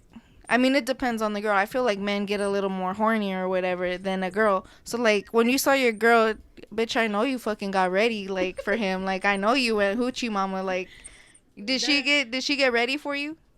No, she did though. She really did. So that's what I'm saying. So when you seen your girl and you're a man, so like this was the first time that you haven't seen her in a while. Did you walk back in there with a brick? Man, look, I had to sit back for at least 5 minutes before I went to get back my ID because they strip us out before we go back to the unit, right? Uh-huh. And they really do. And these COs really be looking at a motherfucker sack and everything. I'm like, I'm not finna have this CO look at me while I'm over here hard as fuck, right? Yeah, So- he's all like, "Hey man, I missed you too." What? It's real. Damn, that's so you did you tell him like, "Yo, I need to sit down for a minute." No, hell no, I didn't tell her. Just hold on. Hold on. What? Damn, that's crazy. Do you have somebody in there with you right now? I got 2 homies in here, right? Oh, are they on the podcast? Are they listening? They've been listening the whole time, but they watching TV. All right, so when y'all get out, y'all should follow, like, share, and subscribe. Show your friends. Sin Vergüenza, the podcast. That's right. Right? So, yeah, I didn't think, did I tell you the name? My bad. So, the name of the podcast is Sin Vergüenza. So, anything that you say on here is going to be Sin Fucking Vergüenza, you know? Do you know what that means? Yeah. Yeah, there you go. What do you mean? Get your ass up. Oh, she says like que tienes la nopal en la frente or what? Nah, she's stupid. Don't listen to it. All right. So do you have any other dreams that you want to go ahead and share with us? Nah. All right, so we're going to go ahead and I'm going to go ahead and just take it back to another break while they finish up their call.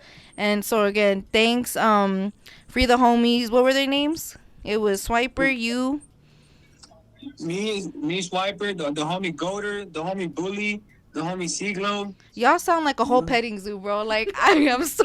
He said the homie bully, the homie seagull, like Siglo. sea glow. Oh, there you go. All right, shout out to all the homies, free all the homies, and like shit. Whenever Swiper comes out, maybe Swiper can go ahead and just come on the fucking mic too. That's right, for sure, for sure. All right. All right, we're back. We're still gonna be in the dream segment though. So we heard the homie Swiper's dream. All right, you already heard the explanation. So, what's your dream? Do you have one that you had that you can remember from a long time ago, or do you have a recent one? I get a lot of dreams, and it's just like, what the fuck I be doing? Dreams are funny as hell, They bro. are, but I be having, literally, I'm not gonna lie to you, a lot of my dreams are like fucking scary. Why do you guys have this? Like, this is what I don't understand. Like, I feel like y'all did something like you said you heard Savannah's with her. That bitch fucked with Ouija boards and all this and that. So Yeah. don't tell me you were out here doing this shit too. Fuck no. I Okay. be scared of that shit. Like, fuck no. Because why? I really don't know why, but I've had this, and it's the exact same fucking dream. And if it's not the exact same dream, it's like the same concept, same principle, but in a different way. But it's like very fucking similar. So the one that I for sure like have in my fucking mind for sure is that I'm always at my grandma's house. All right, we had to fucking cut some shit out. People were being loud, but so you were explaining that you have a dream that keeps reoccurring for you, and this is a scary dream. So what is? You're freaking me out now. Now I'm scared. I'm like, but that's the thing. My man he also has his same dream, and his is always somebody killing him. And like you said, it might not be the same dream over and over, but it's the same concept. So Yeah. what are you having? So mine, I'm always at my grandma's house. I was raised in my grandma's house in Cali, in Pasadena. That's where I'm from. And it's a 3-story house. She has a basement, the main floor, and the 3rd floor. Damn, and Kelly, grandma's Yes. fucking living it up. Grandma got money. Oh, she do. But so I was raised with her. So every week I would come out here for school and shit like that. That's how I was raised. I was back and forth from Vegas to Cali. So I have the whole house literally engraved in my head. So every time that I would come out here, it would either be for school or for family related things. A couple traumatizing events happened for me where I lost my grandfather. It was traumatizing for me because he passed away a week before my birthday, and they buried him the day of my birthday. He's in my dream. As a fucking driving a fucking, I don't know what year it is, but a nice ass fucking Suburban. And it's just the fucking nice ass Suburban. Yeah. It's a sky blue with white, like está Damn, arreglada, like a is it the same truck every single time? or every what? fucking time. Damn. Every fucking time. So that was one traumatic death that I had. Second one was my cousin, my tia. She gave birth. La baby nació ya, like, without a heartbeat. And we were so excited. She's in that dream. Well, I believe it's her. The baby. The baby. Oh, I thought it believe was it's your tia. her. Uh-huh. I believe it's her. So I always say it's my tia's baby, my cousin. Third one was my great grandfather, my abuelo's dad, the one that had already passed away. It's his dad. He fucking traumatized me because he was on life support the last time I saw him in the hospital up in I think he was in Beverly Hills at the time, in Cali, where he was on life support literally for almost 2 months. The nurses and the doctor. 2 months? I didn't even know you could be on life support for that long. My family would not let him go. Will not fucking let him go. And it's fucking crazy because, you know, fucking old ass Mexicans back in the pueblos and in the ranchos and shit, they had their history. One of my tias told me, my dad and my mom, that it's either that the family loves him too much to let him go, or they want to make him suffer like how he made them suffer. Oh shit. Yeah. So the traumatic part of his death was that he was on life support for 2 months. Me and my mom went in to say our goodbyes because the family was all like, okay, this is it. We went in to go say our goodbyes. My mom was like by his side. I was literally at his feet. How old were you? At the time, I was 16, 17.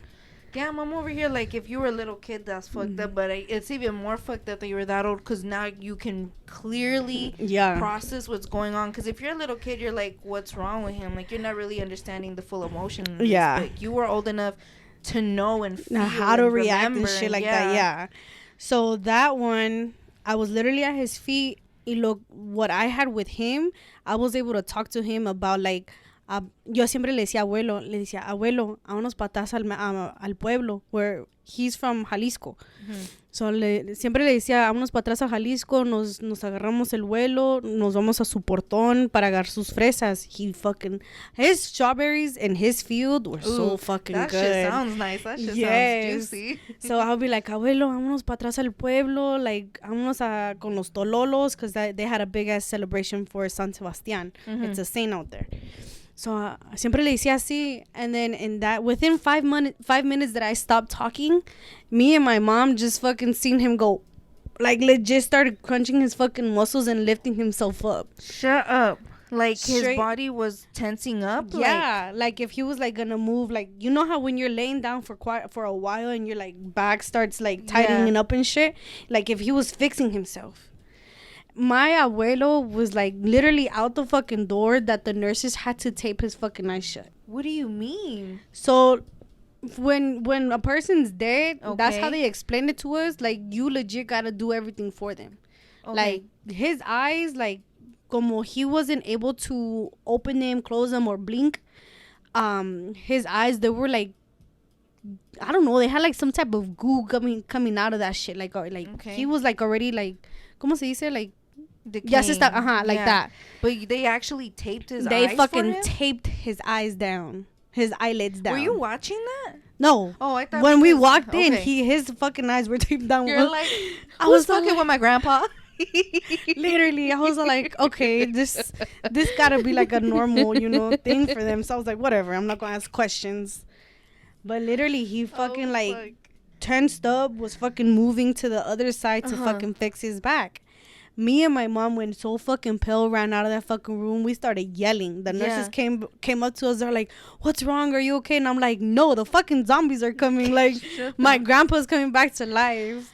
Because you know how, like, they I think even recently some girl, like, she was knocking on her coffin and shit because she really wasn't dead. Yeah, like, I seen that shit. Did you feel like that was your grandpa? You're like, wait, my grandpa's not fucking dead. No, fuck that. After they pulled the plug, the whole family was in the room after they pulled the plug. Like, we knew he was gone because... You guys were all there when they did it? And I shit you not, my mom's side of the family, because that's... the abuelo that passed away on my mom's side, there's I believe 5 or 6 generations still alive. So the whole fucking ICU room was packed. The room, and the fucking hallway. All of you guys be there? For that minute, yes, because literally they're all like, as soon as we unplug it, say goodbye and you're done. You gotta go. The family's gotta go. Yeah. But literally, it was fucking packed. The room, the fucking hallway, towards the end of the fucking the exit, like. My family went deep to go say goodbye.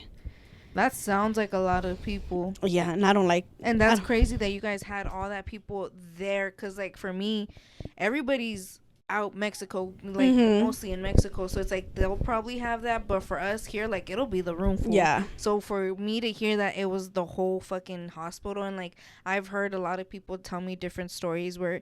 like for funerals, all this and that, like they explain, like we had the whole funeral lot packed, everything. Like it's so that's crazy to me that they allowed you guys that many people there. And that many people were there. So yeah, it was crazy. So that was the third traumatic death that I had for that dream. So it's my abuelo driving that fucking old ass Suburban. It's my cousin, the little girl that I believe is my cousin, and then my bisabuelo. He's fucking passenger with my grandpa in that Suburban. And the baby's in the back or what? So the baby, she's playing with my other cousins that are alive. So we're at my grandma's house. We're on the first floor. The way my grandma's house is the longest hallway from the front door to the rooms and to the bathroom. Oh, that kind of sounds like my grandma's. Okay. Okay. Yeah. So the first set of doors, it's the bathroom and a room right in front of each other. That's typically whenever we go out to visit, that's where my tia stays, the one that lost her baby. So I go into that room, and keep in mind, my cousins and my little brothers, are playing upstairs. So, and it's like a normal day. Like everybody's just kicking it at the house. So it's just like that. I go into the room where my tia is at, and my parents are there. And my tia is my mom's little sister. Okay. So that I just go in, and I see her, and I feel so much hate towards her. I'm like, tia, and I'm yelling at her at this point. I'm like, tia, you need to fucking let her rest. You need to let her go. You need to, like, put her to sleep. Yeah. So then, as I'm yelling at her, the kids come in from downstairs, and it's that little girl that always grabs my hand. Your that I believe is my cousin. Yeah, your cousin. But every fucking dream, the same dream that I have, I never recognize her face. I can never explain it. But do you see a girl at least? I see a little girl. And you, like, what's crazy is, like, in your dreams, sometimes you don't even see nothing. But you yourself know that those people are there and you're talking to them. Like, it could be a black ass dream, but you know that you guys are talking and you know exactly who it is. So I can distinct all my cousins, my brothers. Like, this is Jesse, this is Maylene, this is Julian. Like, you're seeing all I know who they are. This little girl, I cannot describe her face. Damn. At all. And have you told her mom this? That I've told my tia about her. Yeah, I tell my parents, because the other dream that I have similar, my dad has that dream. He has it with you? Do you guys have it on the same night? We never know, because me and my dad, we tend to have conversations, but never like the day of. We'll be like, oh, it was like a couple nights ago that this happened, or a couple days this happened. But that second dream that I have, that's the similar as this one, my dad has that exact same dream. And what is it? Like, what do you guys dream of? Of a little girl. And you guys are like, well, are you in his dream, and is he in your dream? No. My dad's by himself with that little girl, and in that dream that my dad has, I'm by myself with that little girl. And does he say it's her? Can he tell you that's what I feel? He doesn't know who that girl is either. But you know how you feel it, and you like, I feel like this is my cousin. No, he doesn't feel like this is my niece. He does not know who that is. Damn. He just says, and he can describe the little girl. Like, he can't necessarily describe her characteristics, but like what her hair looks like, what she's wearing, what she tells him. But as soon as she turns her face, it's just like decaying. It's decaying? Like, half of her face is decaying. And that little girl tells my dad, take me to that light. Take me to that light. What the fuck? But why does your tia say she has dreams of her, some shit too? Why do you think she's coming to you guys? That's the thing, I do not know. Because in the dream that I started off with, that little girl grabs my hand. She's all like, Jackie, can you take me to bed? I'm like, yeah, I'll take you to bed. So I walk upstairs, because that's where the kids typically stay at when we go stay at my grandma's. I take the little girl upstairs, and she's all like, okay, I want to go to sleep. She hands me a box. A regular fucking box. She hands me a box. Yeah. She's all like, okay, I'm ready to go to sleep. Girl, why the fuck did you have this under your pillow? What are you doing? Like, I don't know where she brings it from. That's the crazy part. Like, she completely gives me a box. She's all like, okay, I'm ready to go to sleep. I'm like, okay, go to sleep. Like, if it was something normal for me, okay, go to sleep. And then she's all like, okay, but you got to put it in there. I'm like, in where? She fucking pulls the bed. There's a fucking black hole behind the bed. Like, just a black hole. Black ass hole. You cannot see through it. You cannot see the end of it. Nothing. Okay. She's all like, take me there. I want you to take me there, so she can let me go. Her mom. I don't know. I'm like, baby, why do you want to go in there? Like, go to sleep here. There's a bed here. Like, I'll put you in the box. Go to sleep. I'll put you in the box. Go to sleep. And she said, I'll put you. Yeah, I was like, all right, fine. But then every time that I legit try to take a step into that hole, I wake up. I fucking wake up. But and my dad says, when my dad has that dream of him with that little girl, he says, take me to that light. Or she says, take me to that light. She tells me, take me to that hole. And it's a black fucking hole. Damn. Are you and your tia close? We are. She's my madrina. She's my fucking madrina. And like with her, Were you I've there had, while she was pregnant? I was with her. Well, we tend to be with her a majority of the time because she lived in Cali. She lived on an Air Force base, so we try to be with her as much as we could. But even then, like, it's not necessary. It wasn't a dream what I experienced with her. I believe something was after. We all believe something was after her baby.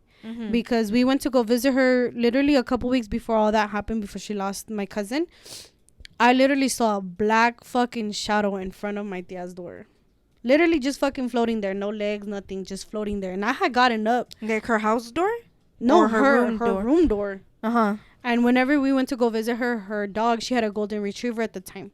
Her dog would stay with us in the room, in the guest room. He didn't want to be around her or what? He did. It was just his thing. Like, whenever people were over, he would sleep with us. Oh, okay.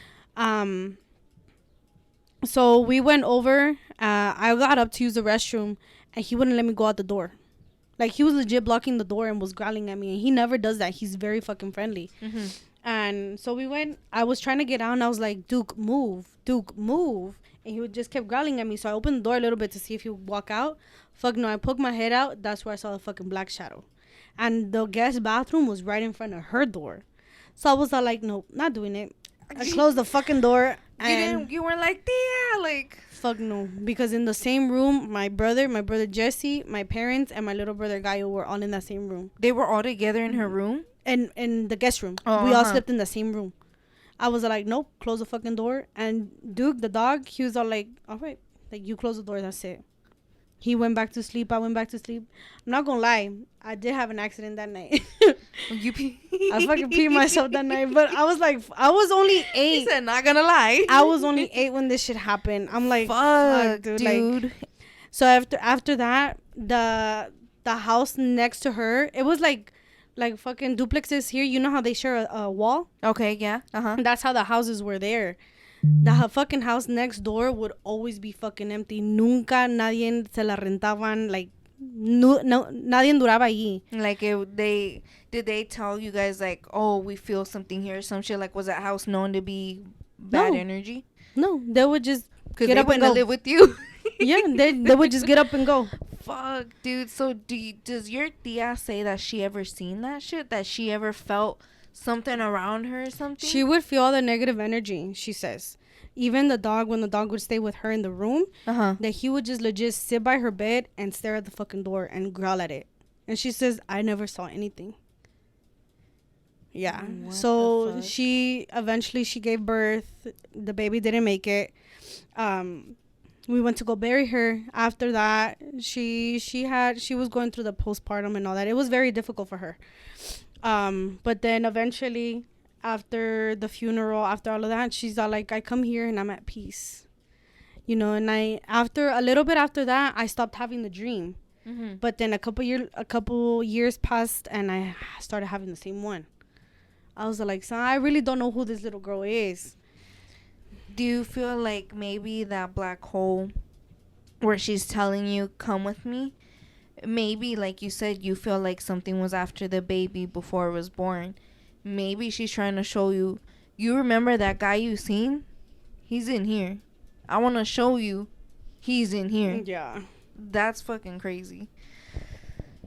So I don't even know what to say because I feel like these last 2 episodes, oh no, we're going to have an episode in between this. So we're going to have a cool down time before we get spooky again. Okay. But like, so that's crazy. That's because for me, the conversations were already back to back. So I'm just hearing Savannah and you have these crazy fucking like demonic scenes and everything. Like, I mean, I've seen shit before, but like it was just like once or twice. I feel like I've mostly felt stuff, but the fact that you guys really see shit, it's like that's something that like, how do you not, because you can't necessarily get past that, and I mean you're gonna start seeing that, but the fact that you guys, like you said, you were 8 years old and you went back to sleep. What the fuck made you go back to sleep?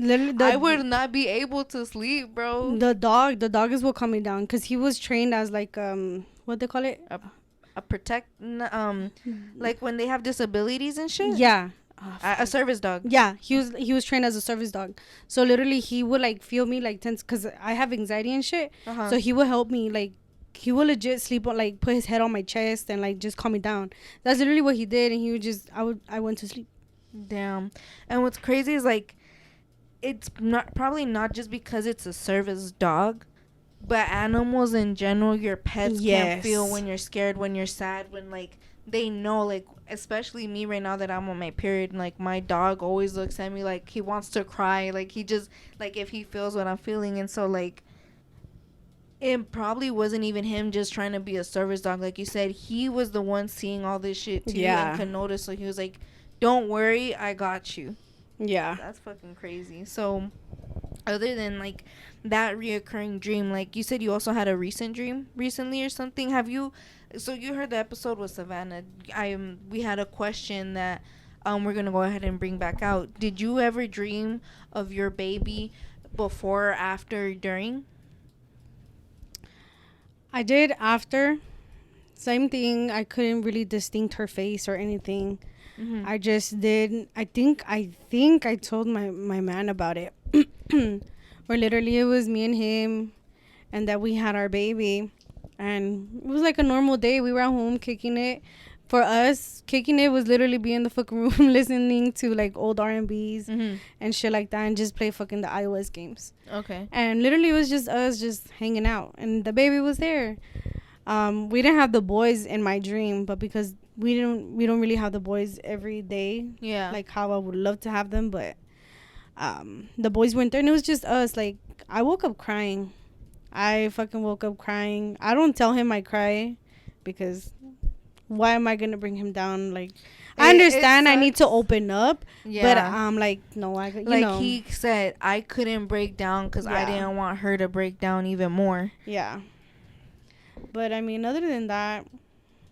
So when you were in your dream, like she was right there, and like you said, I didn't see nothing, but I could feel like this was her. Was that a reoccurring dream for you, or did you only have that once? Just that once. After that, even before, I never really dreamed of like me with like babies or anything. Maybe she doesn't want you to break down. Like maybe she doesn't want to keep. Maybe that one time she was like, I want to see you, Mom, and then after that she probably seen like I made her sad, I made her cry. Maybe she's all like, let me give you some time before I can go ahead and see you again, because like, bitch, I'm about to cry. Yeah. No, I kid you not. I'm about to cry. One thing that did make me tear up, it was something. I feel like I'm feeling you right now. Like, if you want to cry, go ahead, because you're already gonna make me cry. I took out my tissues because I be crying a lot. No, you're good. One thing that did make me tear up is something that my man sent. I think I could say he tagged me in. Let me see if I can read it really quick. That shit made me fucking cry. It's right here, this one. So it's like he shared it. He's all like, I miss our baby every day, and we have a thing, long live baby J. Because we were gonna, our baby's names, well, even mine and his, we all start with J's. Okay. Jackie, Junior, J. We were gonna name, if it was a girl, we already had it set on. Well, never mind, I'm not gonna say it. It's just baby J. Yeah, just baby J. Man, is this like a unique name or something that you created? Yeah. So I put both of the names together, both of the boys' names together. So it was, we'll keep it. But the thing, he tagged me, and he's all like, Mami, me alegro visitarte. Sé que te sientes sola y triste, pero yo siempre estoy a tu lado. Sé que por las noches aún lloras mi ausencia porque me fui demasiado pronto. Pero yo con mis lindas pequeñas manitas limpio tus lágrimas. And was that the day that you had that dream, or what? No. He just shared that. He just shared this shit recently. Let me not say shit, because it's not shit. He just shared this recently. It's just, I'm used to it. On our bio, I put, I'm a humble bad mouth, because like I cuss too much, and sometimes I'm like, I should not be saying this shit right now. Like I tend to say a lot of things that sound bad, but they're not. they're not. Yeah. Same. That's what you're like, a humble bad mouth. Like, Yeah. and my man came up with that term. I never knew. I was like, how do I let them know that I'm gonna say like bad words and all this and that, but I'm not gonna mean it in a bad Yeah. intentional way? He's like, you're a humble bad mouth. I'm like, I like that. I'll be saying like, look, I'm brutally honest. Like, Yeah. that's Yeah. about it. I'm blunt. A lot of people like, what happens is like, what with blunt people, like, they like their jokes also come out some type of way, or like you said right now, like, oh, I'm cussing in a topic that I shouldn't be cussing Yeah. in, like.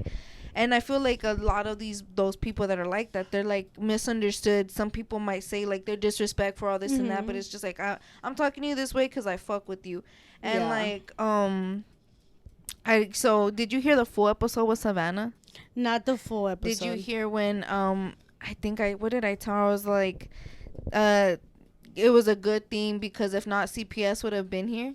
Oh, I did hear that part.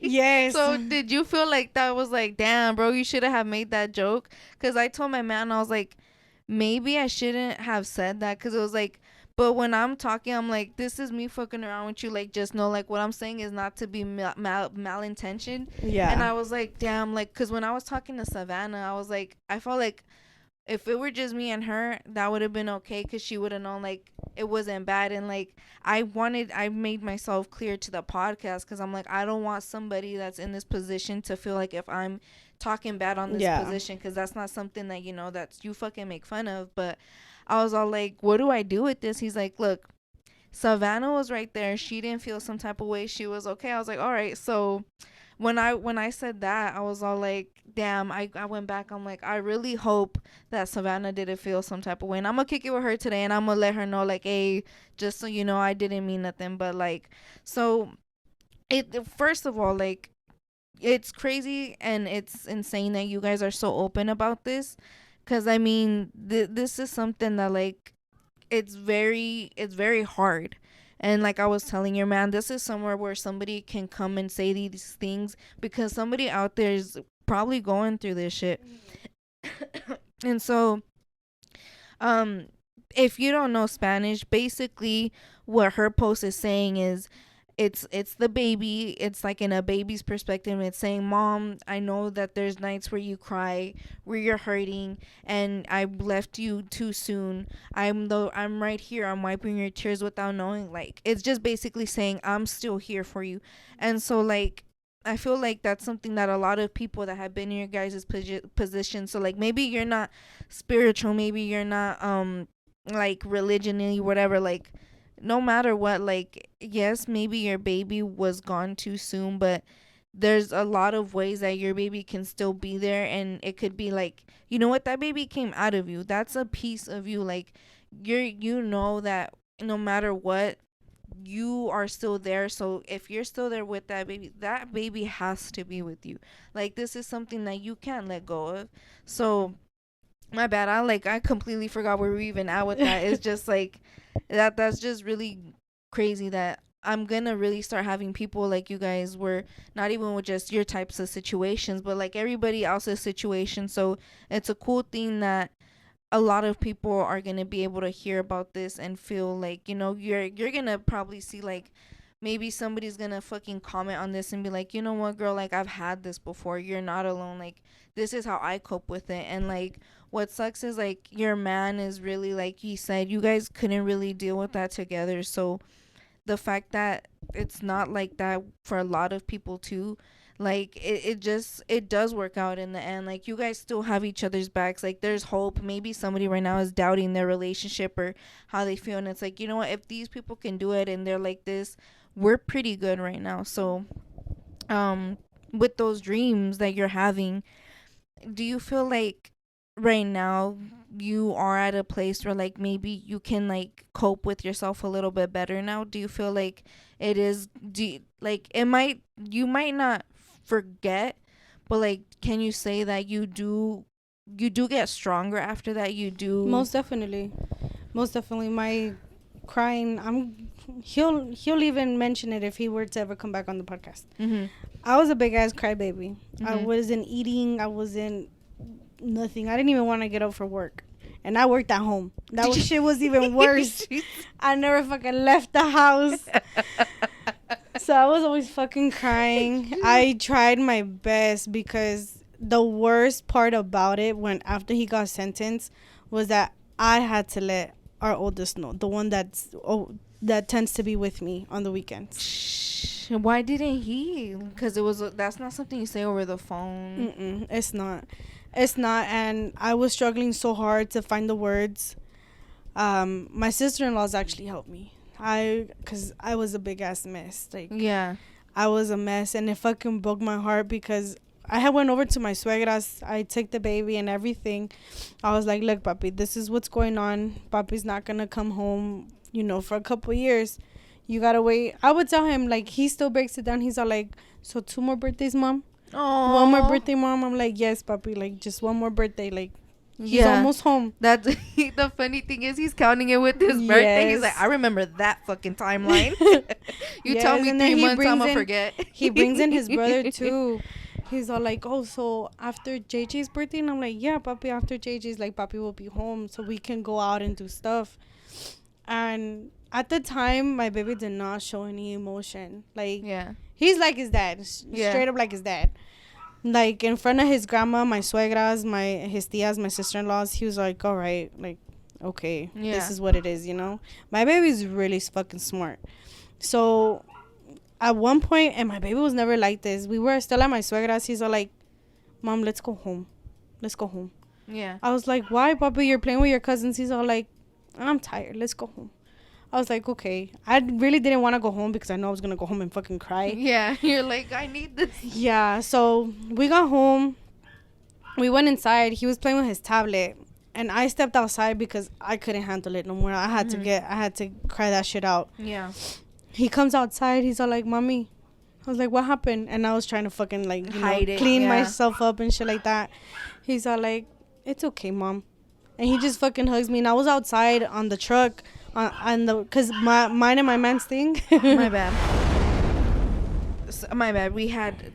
I fucking hate chihuahuas. We had a loud ass one right now. So you were talking about how he came up to you and hugged you. So like, yeah. Did you already tell him what happened to his sister, or did he just know? That same day that I told him about his dad was the same day I told him about his sister. Because the day we told him that we were expecting, he was really excited. He's like, you have a baby in your tummy? I'm like, yeah, there's a baby in there. You're going to be a big brother again. And he was like really excited. He would like be like, mommy, you have a baby in there. And he would like go and hug on me. Yeah. And when we would go to sleep, he'd be like, good night, baby. He would like kiss my stomach. Even though, I wasn't that far along, he still had that in mind. We didn't tell him the day of that the miscarriage happened. We didn't tell him that weekend. I literally told him the same day. Well, I didn't even... My man's sentencing was on a Wednesday. I didn't get him until Friday. Okay. So that's when I told him about his dad and then about the baby. I told him that day too. He's all like, you don't have a baby in there no more? And I was like, no, papi. The baby went with baby Janelli. Mm-hmm. Baby Janelli is my sister that passed away.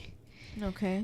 So he was well aware of my baby sister because at the house we have like a little altar type of thing with her name, and we have her picture, and we even go to her gravesite, to celebrate her. And I'm like, the baby's baby Jay's with baby Janelli, try to break it down to him. He's like, okay, mom. He just hugs me. He starts crying. My baby starts crying, and I'm so sorry. I'm going to cry. It's okay. Me too. My baby starts crying. He's all like, okay. And what about JJ, his brother? Yeah. And I'm like, I don't know, papi. I got to see if we can see him. I got to see if you can talk to him. We can try calling him on your tablet. Did he know about his sister too? No. JJ's 3. He's turning 4. So he's not completely mindful of what was going on still. Yeah. But after the sentencing up to this day, we have not seen the baby. We haven't seen JJ, our youngest. Yeah. His brother. It's crazy. I've seen them and they all fucking look exactly like their dad, bro. Exactly. Because I seen when you posted them, I'm like, dude, they literally like look exactly the same. Yeah. Damn. Right now, our youngest, he recently got glasses. He looks more like his fucking dad. Like, legit fucking identical twins. His dad wears glasses too? Yeah, my husband wears glasses. We all wear glasses, even our youngest, Scarface. Le decimos Scarface. Scarface wears glasses. I wear glasses. My man wears glasses. The youngest wears glasses. We're Nobody like, can see shit. Yeah. Así como dice mi dad, estamos todos miopes.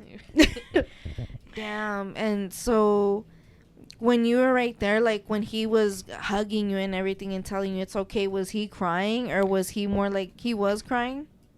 He was crying. Like, he was bawling out. He's all like, it's okay, mommy. It's okay. Like, for him, everything, it's okay. Yeah. That's something he did pick on. He did pick up on after I told him what was going on. Like, even for a while, we would go to my suegra's, his grandma's. We would be there for like at the most 30 minutes. He's all like, Mom, let's go. Yeah. We would go home. I'm like, okay, papi. Like, I wasn't gonna argue with him. I wasn't gonna tell him, no, you have to stay, because I'm not gonna make him feel uncomfortable either. I hate it when my mom did that shit, bro. Like, I don't want to be here. Yeah, but like, I would try to like push him. I'm like, because I can't have him do that either. I can't have him like shut himself out of everybody, you know? But I mean, maybe because that's what I'm thinking. Maybe, you know, like people cope in different ways, and maybe he was just like, this is too much energy around me. I need to focus on mine right now. And I feel like it was too much energy, because we would go home and he would just cry. He'll have his like 10-15 minutes of just crying, and he'll be fine after. But and I noticed that it was getting into a habit of his, and I didn't like that. I'm like, no, papi, go play with your cousins. Like, you know, try to get him out of that funk. Go play with your cousins. And then a month and a half passed by. He's all like, I'm missing papi. He started talking about it. I'm missing papi. When are we gonna be able to see him? My husband will call, and he'll be like, hi, papi. Like, they'll have conversations too. Like, I wouldn't leave them out of it or anything. And then he's all like, when are we gonna go see him? I'm like, I don't know, baby. At the time, I was still going through the process of the visitation application, so I was set in mind to see if I was gonna get approved or not. I finally got approved.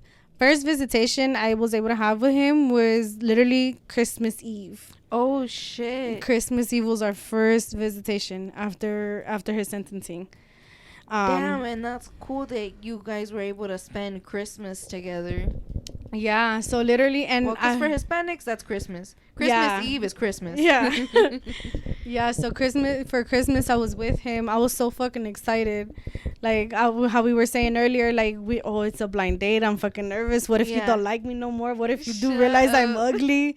Like, we were just, like, going, like, open-minded about it. And then... Oh, was he feeling that way, too? Yeah, he was like, Gorda, what if you don't like me no more? And I'm like, shut up. Like, no. I'm like, if anything, you won't like me. Like, I probably got fat or some shit. Yeah, like I've been really sad and these tacos have been hitting really hard. I would barely eat, honestly. Yeah. But yeah, so, and I was I was more nervous because I was reading the instructions online of like visitation and shit. Mm-hmm. I was only allowed to go in with $40 to pay for the food and like drinks and shit they have there in quarters. In quarters? In quarters. So I wore that's kind of stupid, because it's like, bro, I'm about to knock this motherfucker out with the 40. Like, what the fuck? Like, why would you make somebody carry quarters? That seems more unsafe than the fucking bill. And I was tripping out. I'm like, what am I gonna take the fucking quarters in? I can't take my wallet. I was going to fucking Chi-Chis were fucking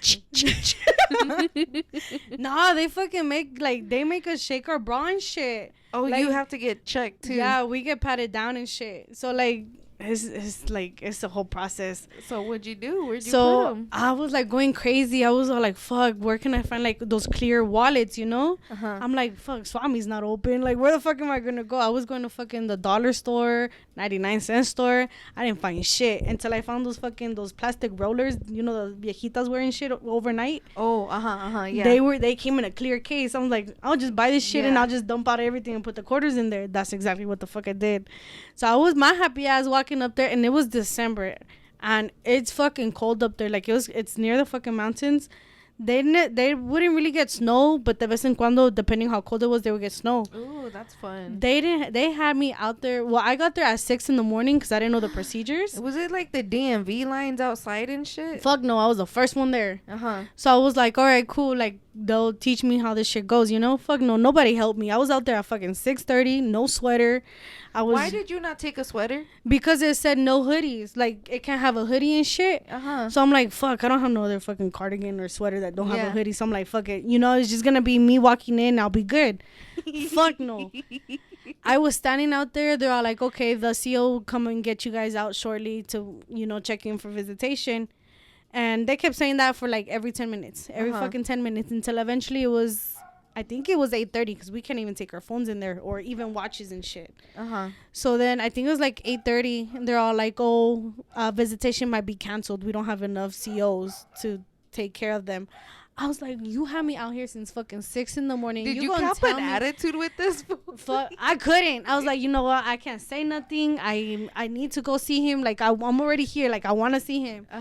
So eventually they're all like, they might cancel it, but we'll let you guys know. And it was already a line. No. I was the only one that was approved because I was the first one that sent in the application. Oh, you have to get them approved too? They're little so fucking kids. The kids, I thought we did. The kids, we do not. We just, as long as they're under the age of, I think, 16, they don't need an application. Oh, okay. So I didn't take the baby because I didn't know like the actual procedure and see. I wanted to know how it was first. Yeah. So I was the only one that went. And then so we got up there and it was already a line by the time they came to told us that visitation might be canceled. So I was all like, fuck, okay, we'll just wait. So everybody was waiting that was already there. 9 o'clock came, they're like, okay, we'll take you guys in. I was like, fuck, 3 fucking hours that I waited out here. And then I go in. I bet they were laughing at you. I would have been like, can I get a jumpsuit? Or like, fuck. Yeah, like we would try to go. I would try to like walk into the little fucking lobby that they have. They're all like, no, you gotta step outside. I was like, fuck. And everybody else was like fucking sweaters and jackets. I'm like, okay. Damn. I'm gonna just thug this shit out. But yeah, eventually we went in, and then my mom was all like, she's over here standing in shorts with these quarters in her fucking hand, excited for some Doritos. Yeah, no, they're fucking their dress code. They got dress code. That shit's strict. Like, what do you mean? Like your dress code? What is your dress code? We cannot wear blue. No type of blue. What the no fucking type of blue. We cannot wear sweats. We cannot wear leggings, and we cannot wear white, or at least white shirts. So what can you wear? Jeans and a t-shirt? Like, that's pretty much what you can wear. If they're jeans, it has to be black or gray, or any other color but blue. At that point, why not red too? Like, if you're gonna make it like that, like you can wear red. What is blue? Like, you can wear red. I would just not wear red. I cannot. Yeah, I cannot. Damn. But yeah, they get strict on that. So my happy ass walking in there, my fucking quarters and shit. And then I walk in, they give you an assigned table and shit. And then they're all like, okay, he's coming. I still wait another fucking 30 minutes for this food to come in. Let me not say food because he's going to get mad. For my husband to come in. He's like, oh, why don't you want nobody to know? Yeah, no.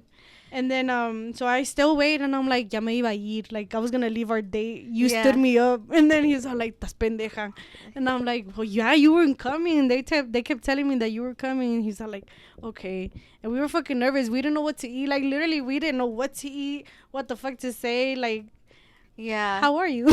Right? It's like, you guys were kind of anticipating it, but it's like, since you guys were talking on a daily and everything, I was just like, so sup? Could you guys, like, you guys couldn't sit next to each other, like hold each other, none of that, huh? None of that. Were you allowed a hug at least? Shit. Yeah, it's one hug. I think it's a 3-second hug or some shit like that. 3-second hug, one kiss, and it's literally just a peck at the beginning of visitation and at the end of visitation. Does everybody do it at the same time? No, they don't do it at the same time. All right, hug, let go. Like, no, it's just because not all of them get there at the same time. Yeah. So it's whenever you see your loved ones, that's when you can do it. Yeah. And then the next visit that I had, because I tend to go, I did go every week, and then he got moved to another unit that was on Mondays, so I couldn't really go on Mondays because I had a job, or I still have a job. And then he got moved back to weekend, so now we're going every weekend again. Tomorrow I'm gonna go see him. Oh, okay, girl. Yeah. Tomorrow is Sunday. Yeah. Damn, that's you guys. I gave you guys something to talk about. Okay, so Yeah, and then so the next visit was that very following week. Mm-hmm. And then I had already got all the instructions on like the babies and see what I had to get for them. I just had to get a notarized letter and his birth certificate for our oldest. So I called up his baby mama, Scarface's mom. She was really cool about it. She's like, yeah, just let me know where to meet you. Like, I'll give you the stuff. I was like, all right, cool. That was completed. I kept telling my husband, I was like, oh, Scarface can't go with me. Like, I had to go into work. I couldn't meet up with her to get the notarized letter. Like, I can't take him, so I'm just gonna leave him with my parents. Okay. And then Scarface siempre le decía, oh, I have a surprise for you. I have a surprise for you. You'll get it on Saturday. You just have to wake up really early. He's all like, okay, mommy. And then he's like, where are we going? I was like, oh, we're going to go to a really big playground. Yo estoy a fucking big-ass playground. And then... He's like, Disneyland? No fucking way, bro. Yeah, and so that Saturday that we woke up, I got him ready. Like, we were dressed up. It was the 31st, December 31st for New Year's. Mm-hmm. So my man didn't know anything that Junior Scarface was coming with me. Scarface didn't know where we were going, and it was really cold and raining. So I had him a little sweater. I didn't have shit. So I was like trying to make sure he was warm, because pues me preocupaba más You el could niño. have he could have his sweater? No, I was literally I even went to fucking Goodwill just to find him a sweater to make sure he was warm. Because prefiero él, more warm than myself. So he had like this little pullover sweater, but it was so fucking cold. He was like, Mom, I'm cold. Like, I was hugging him. And then eventually we sat down because we were still waiting to get checked in. And there's other families that sit next to us. Bitch, this playground seems boring and fucked. No, and I told him, he was like, oh, my surprise is in there, Mom. And I'm like, yeah, your surprise is in there. And the other ladies were listening. And he was all like, are they hiding my surprise? I was like, yeah, they're hiding your surprise real good in there. Little did he know it was his dad.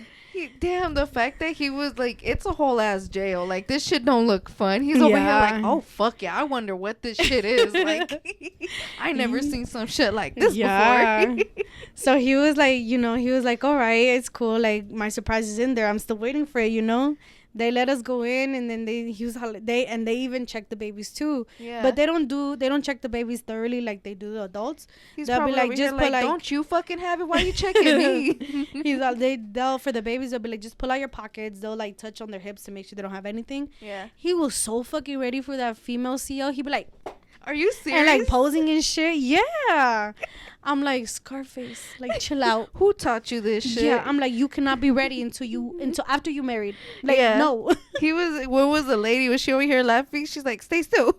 No, she was, well, at the time, she was really cool because I don't think a lot of kids used to go. Yeah. Or from what they made it seem like, But the CO, she was all like, hi, he's so sweet. Like, try to laugh about it, make jokes. Like, she still made the baby feel comfortable, Yeah. And I really liked that. And I was like, all right, this is cool. But then it got, the baby would get frustrated because there's not a lot they can do at visitation. The most they'll let us do is like play cards, like the barajas and shit, dominoes, chess. But for like kids, they don't really have anything. Just a couple months ago, I did like donations, like those cardboard. No, not the cardboard. What the fuck they call them? What do you mean? Like, you could donate to the jail? To the visitation department. Oh, okay. Like fucking Monopoly. Oh, board games. Board games. I said cardboard. I thought I was like, well, you put them in a box. Yeah, you're right. Board games. Yeah. So them bitches still haven't hit. We're still waiting for the warden to clear them. That shit was like 2-3 months ago. What the fuck? Yeah. So the baby tends to get like frustrated. Bro, come on. Yeah. The baby tends to get frustrated, but now he's getting into the groove. Yeah. He knows what it is. We're gonna go see his dad. He can pick out whatever he wants to eat. But yeah, that's pretty much it about visitation. Do they give them different food than what's like in there? Most definitely, for sure. Like for visitation, we can buy them like little fucking cheeseburgers. There's fucking like pizzas. There's grilled cheese. They got a whole bunch of chips, sodas, waters. They have arroz con leche. Yeah. That's crazy. They said we're really finna hit everybody. Make sure they're all set. Let's try to go ahead and go into our segment. So with this segment, it's a period app. and it gives me like questions that you can go ahead and pick from their answers, or you can write out your own answer. It gives us scenarios, and so right here, here's one question. Let's go ahead and flip the script on this. Try to make it a little more like up cheery. So you said you guys aren't married, but are you the type that you do want to get married and have a wedding and all this and that? Or what is your, you want to? Most definitely. Well, we already got our rings. I seen that. I was like, wait, but they are married. Yeah, we tell everybody that, well, I do. I like to tell everybody. I don't know, his side. I know he tells. Who can he tell right now? Yeah. I know he's telling me that he refers to me as his wife, but I'm like, is that every time? Yeah. I'm a little crazy. I'm like, is that every time? Oh, do you tell everybody? She's toxica. Damn. Little bit. Same though. No, same though. Same as fuck. Yeah. So we were trying really hard to get married through the state before he went in. But he had lost his IDs and we couldn't get through that. Why is it with men and their fucking IDs? I really don't know. I swear, dude, because like every time it's like I always hear that the men are losing their shit. Like I just watched 16 and Pregnant too, and like every fucking fool on there didn't have their IDs, and I'm like, hey, you guys are parents. Yeah, you need at least your ID. Yeah. So my thing is that I really want to get married. I've always had in mind that I wanted to hyphenate my name, but to be able to keep my dad's name, my dad's last name. And then I met him and I was like, can I have your last name? Yeah. What's his last? Oh, wait, never mind. Never mind. And then we would always joke around. He would be like, no, I'm never getting married and this and that. And I was like, I would have been like, if you're toxica the way you say you are, that would have been a problem with me. I'm like, I want to get married. I want to have a big ass dress. Yeah. I want to see you at the fucking front of the altar. He doesn't want like the wedding experience type shit. Yeah. I do. I know he tells me sometimes he's like, no, I don't want that. Let's just keep it simple. And I'm like, I want banda, I want birria. Like she said the food and everything. Like, yeah, I'm like, I want us to get fucked up at our wedding too. And they're like, so since you know exactly everything that you want to do, here's our question. And I bet you have this, because like I said, she just really fucking told us the food and everything too. Like, what flavor is the cake? Fuck. What flavor is the cake? Do you know? No, that one I didn't. Hit us with the tres leches and shit. For him, yes. That one, yes. That'll be his thing. He can have that. You can have that small tier at the top. That's just yours. I was like, the whole cake. She said the tier at the top. Maybe this. He's like, hey, this how you want me to get married? I can't even have the cake. Oh fuck. All right. So our question is, do you have a wedding dream outfit? No. For myself, I do not. For like my husband and my boys and like the family, like the guys that will be part of the wedding, I do. What is them? What I want them in zoot suits. Oh, is it the ones with like the long ass jackets, like the pachuco style? Yeah, with the what are these suspenders? Called? Those things. Yes. You want them all in that? I do.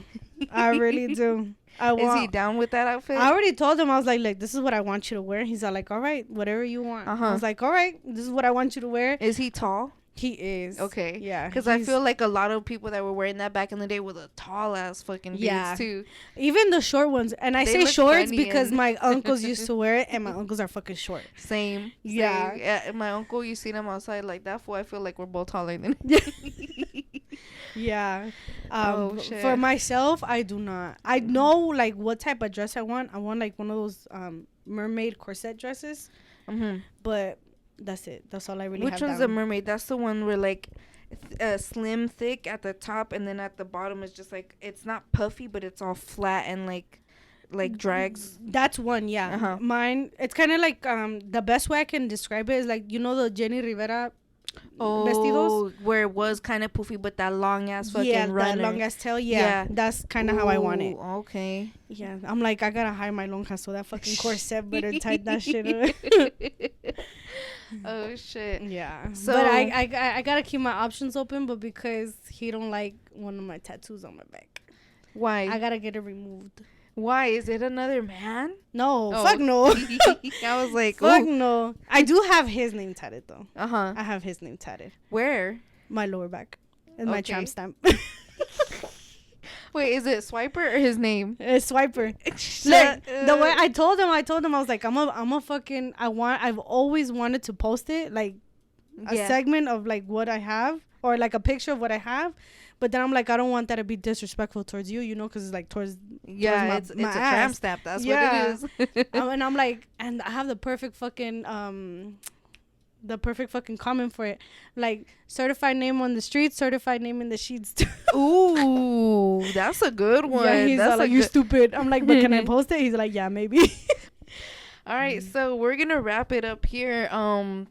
Honestly, I'm still trying to catch my emotions back because, like I said, I feel like I was really feeling your emotions for a moment, and like I didn't know I really felt people's emotions that way until like one time my man was saying goodbye to one of his friends, and it was like this dude was moving far away, and I was in the car waiting for him to for I could pick him up, and like I remember I was in the car and I was fine, like I wasn't feeling shit, like I was chilling, and then like I just started crying, and I started crying hard, and I was like like I get depressed out of nowhere sometimes, so Yeah. I'm like, oh fuck, like it's coming.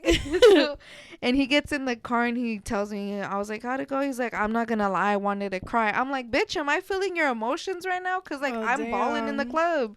And so like right now that I was with you, I'm like, I really feel this right now. And it's like with Savannah too, I could feel it, but like I feel like with her, she didn't necessarily like want to feel that much right then and there, and like you know, everybody holds it in differently and stuff, and like right now I really felt that. So this is my first time meeting her, and like I said, I've met your man, but not really, but like I knew of him, and it's like it's so cool that you came on here and said everything, and like that you were so open about it, and it's just like that's something that I want to say thank you for, because like this is something that's gonna go a long way. And so do you have anything you want to say before we leave? I call my fans bitches because we're a great group of bitches. So is there something you want to say to them, like maybe that can help them in the long run or some shit, or a goodbye? Is there something that you want to end off in?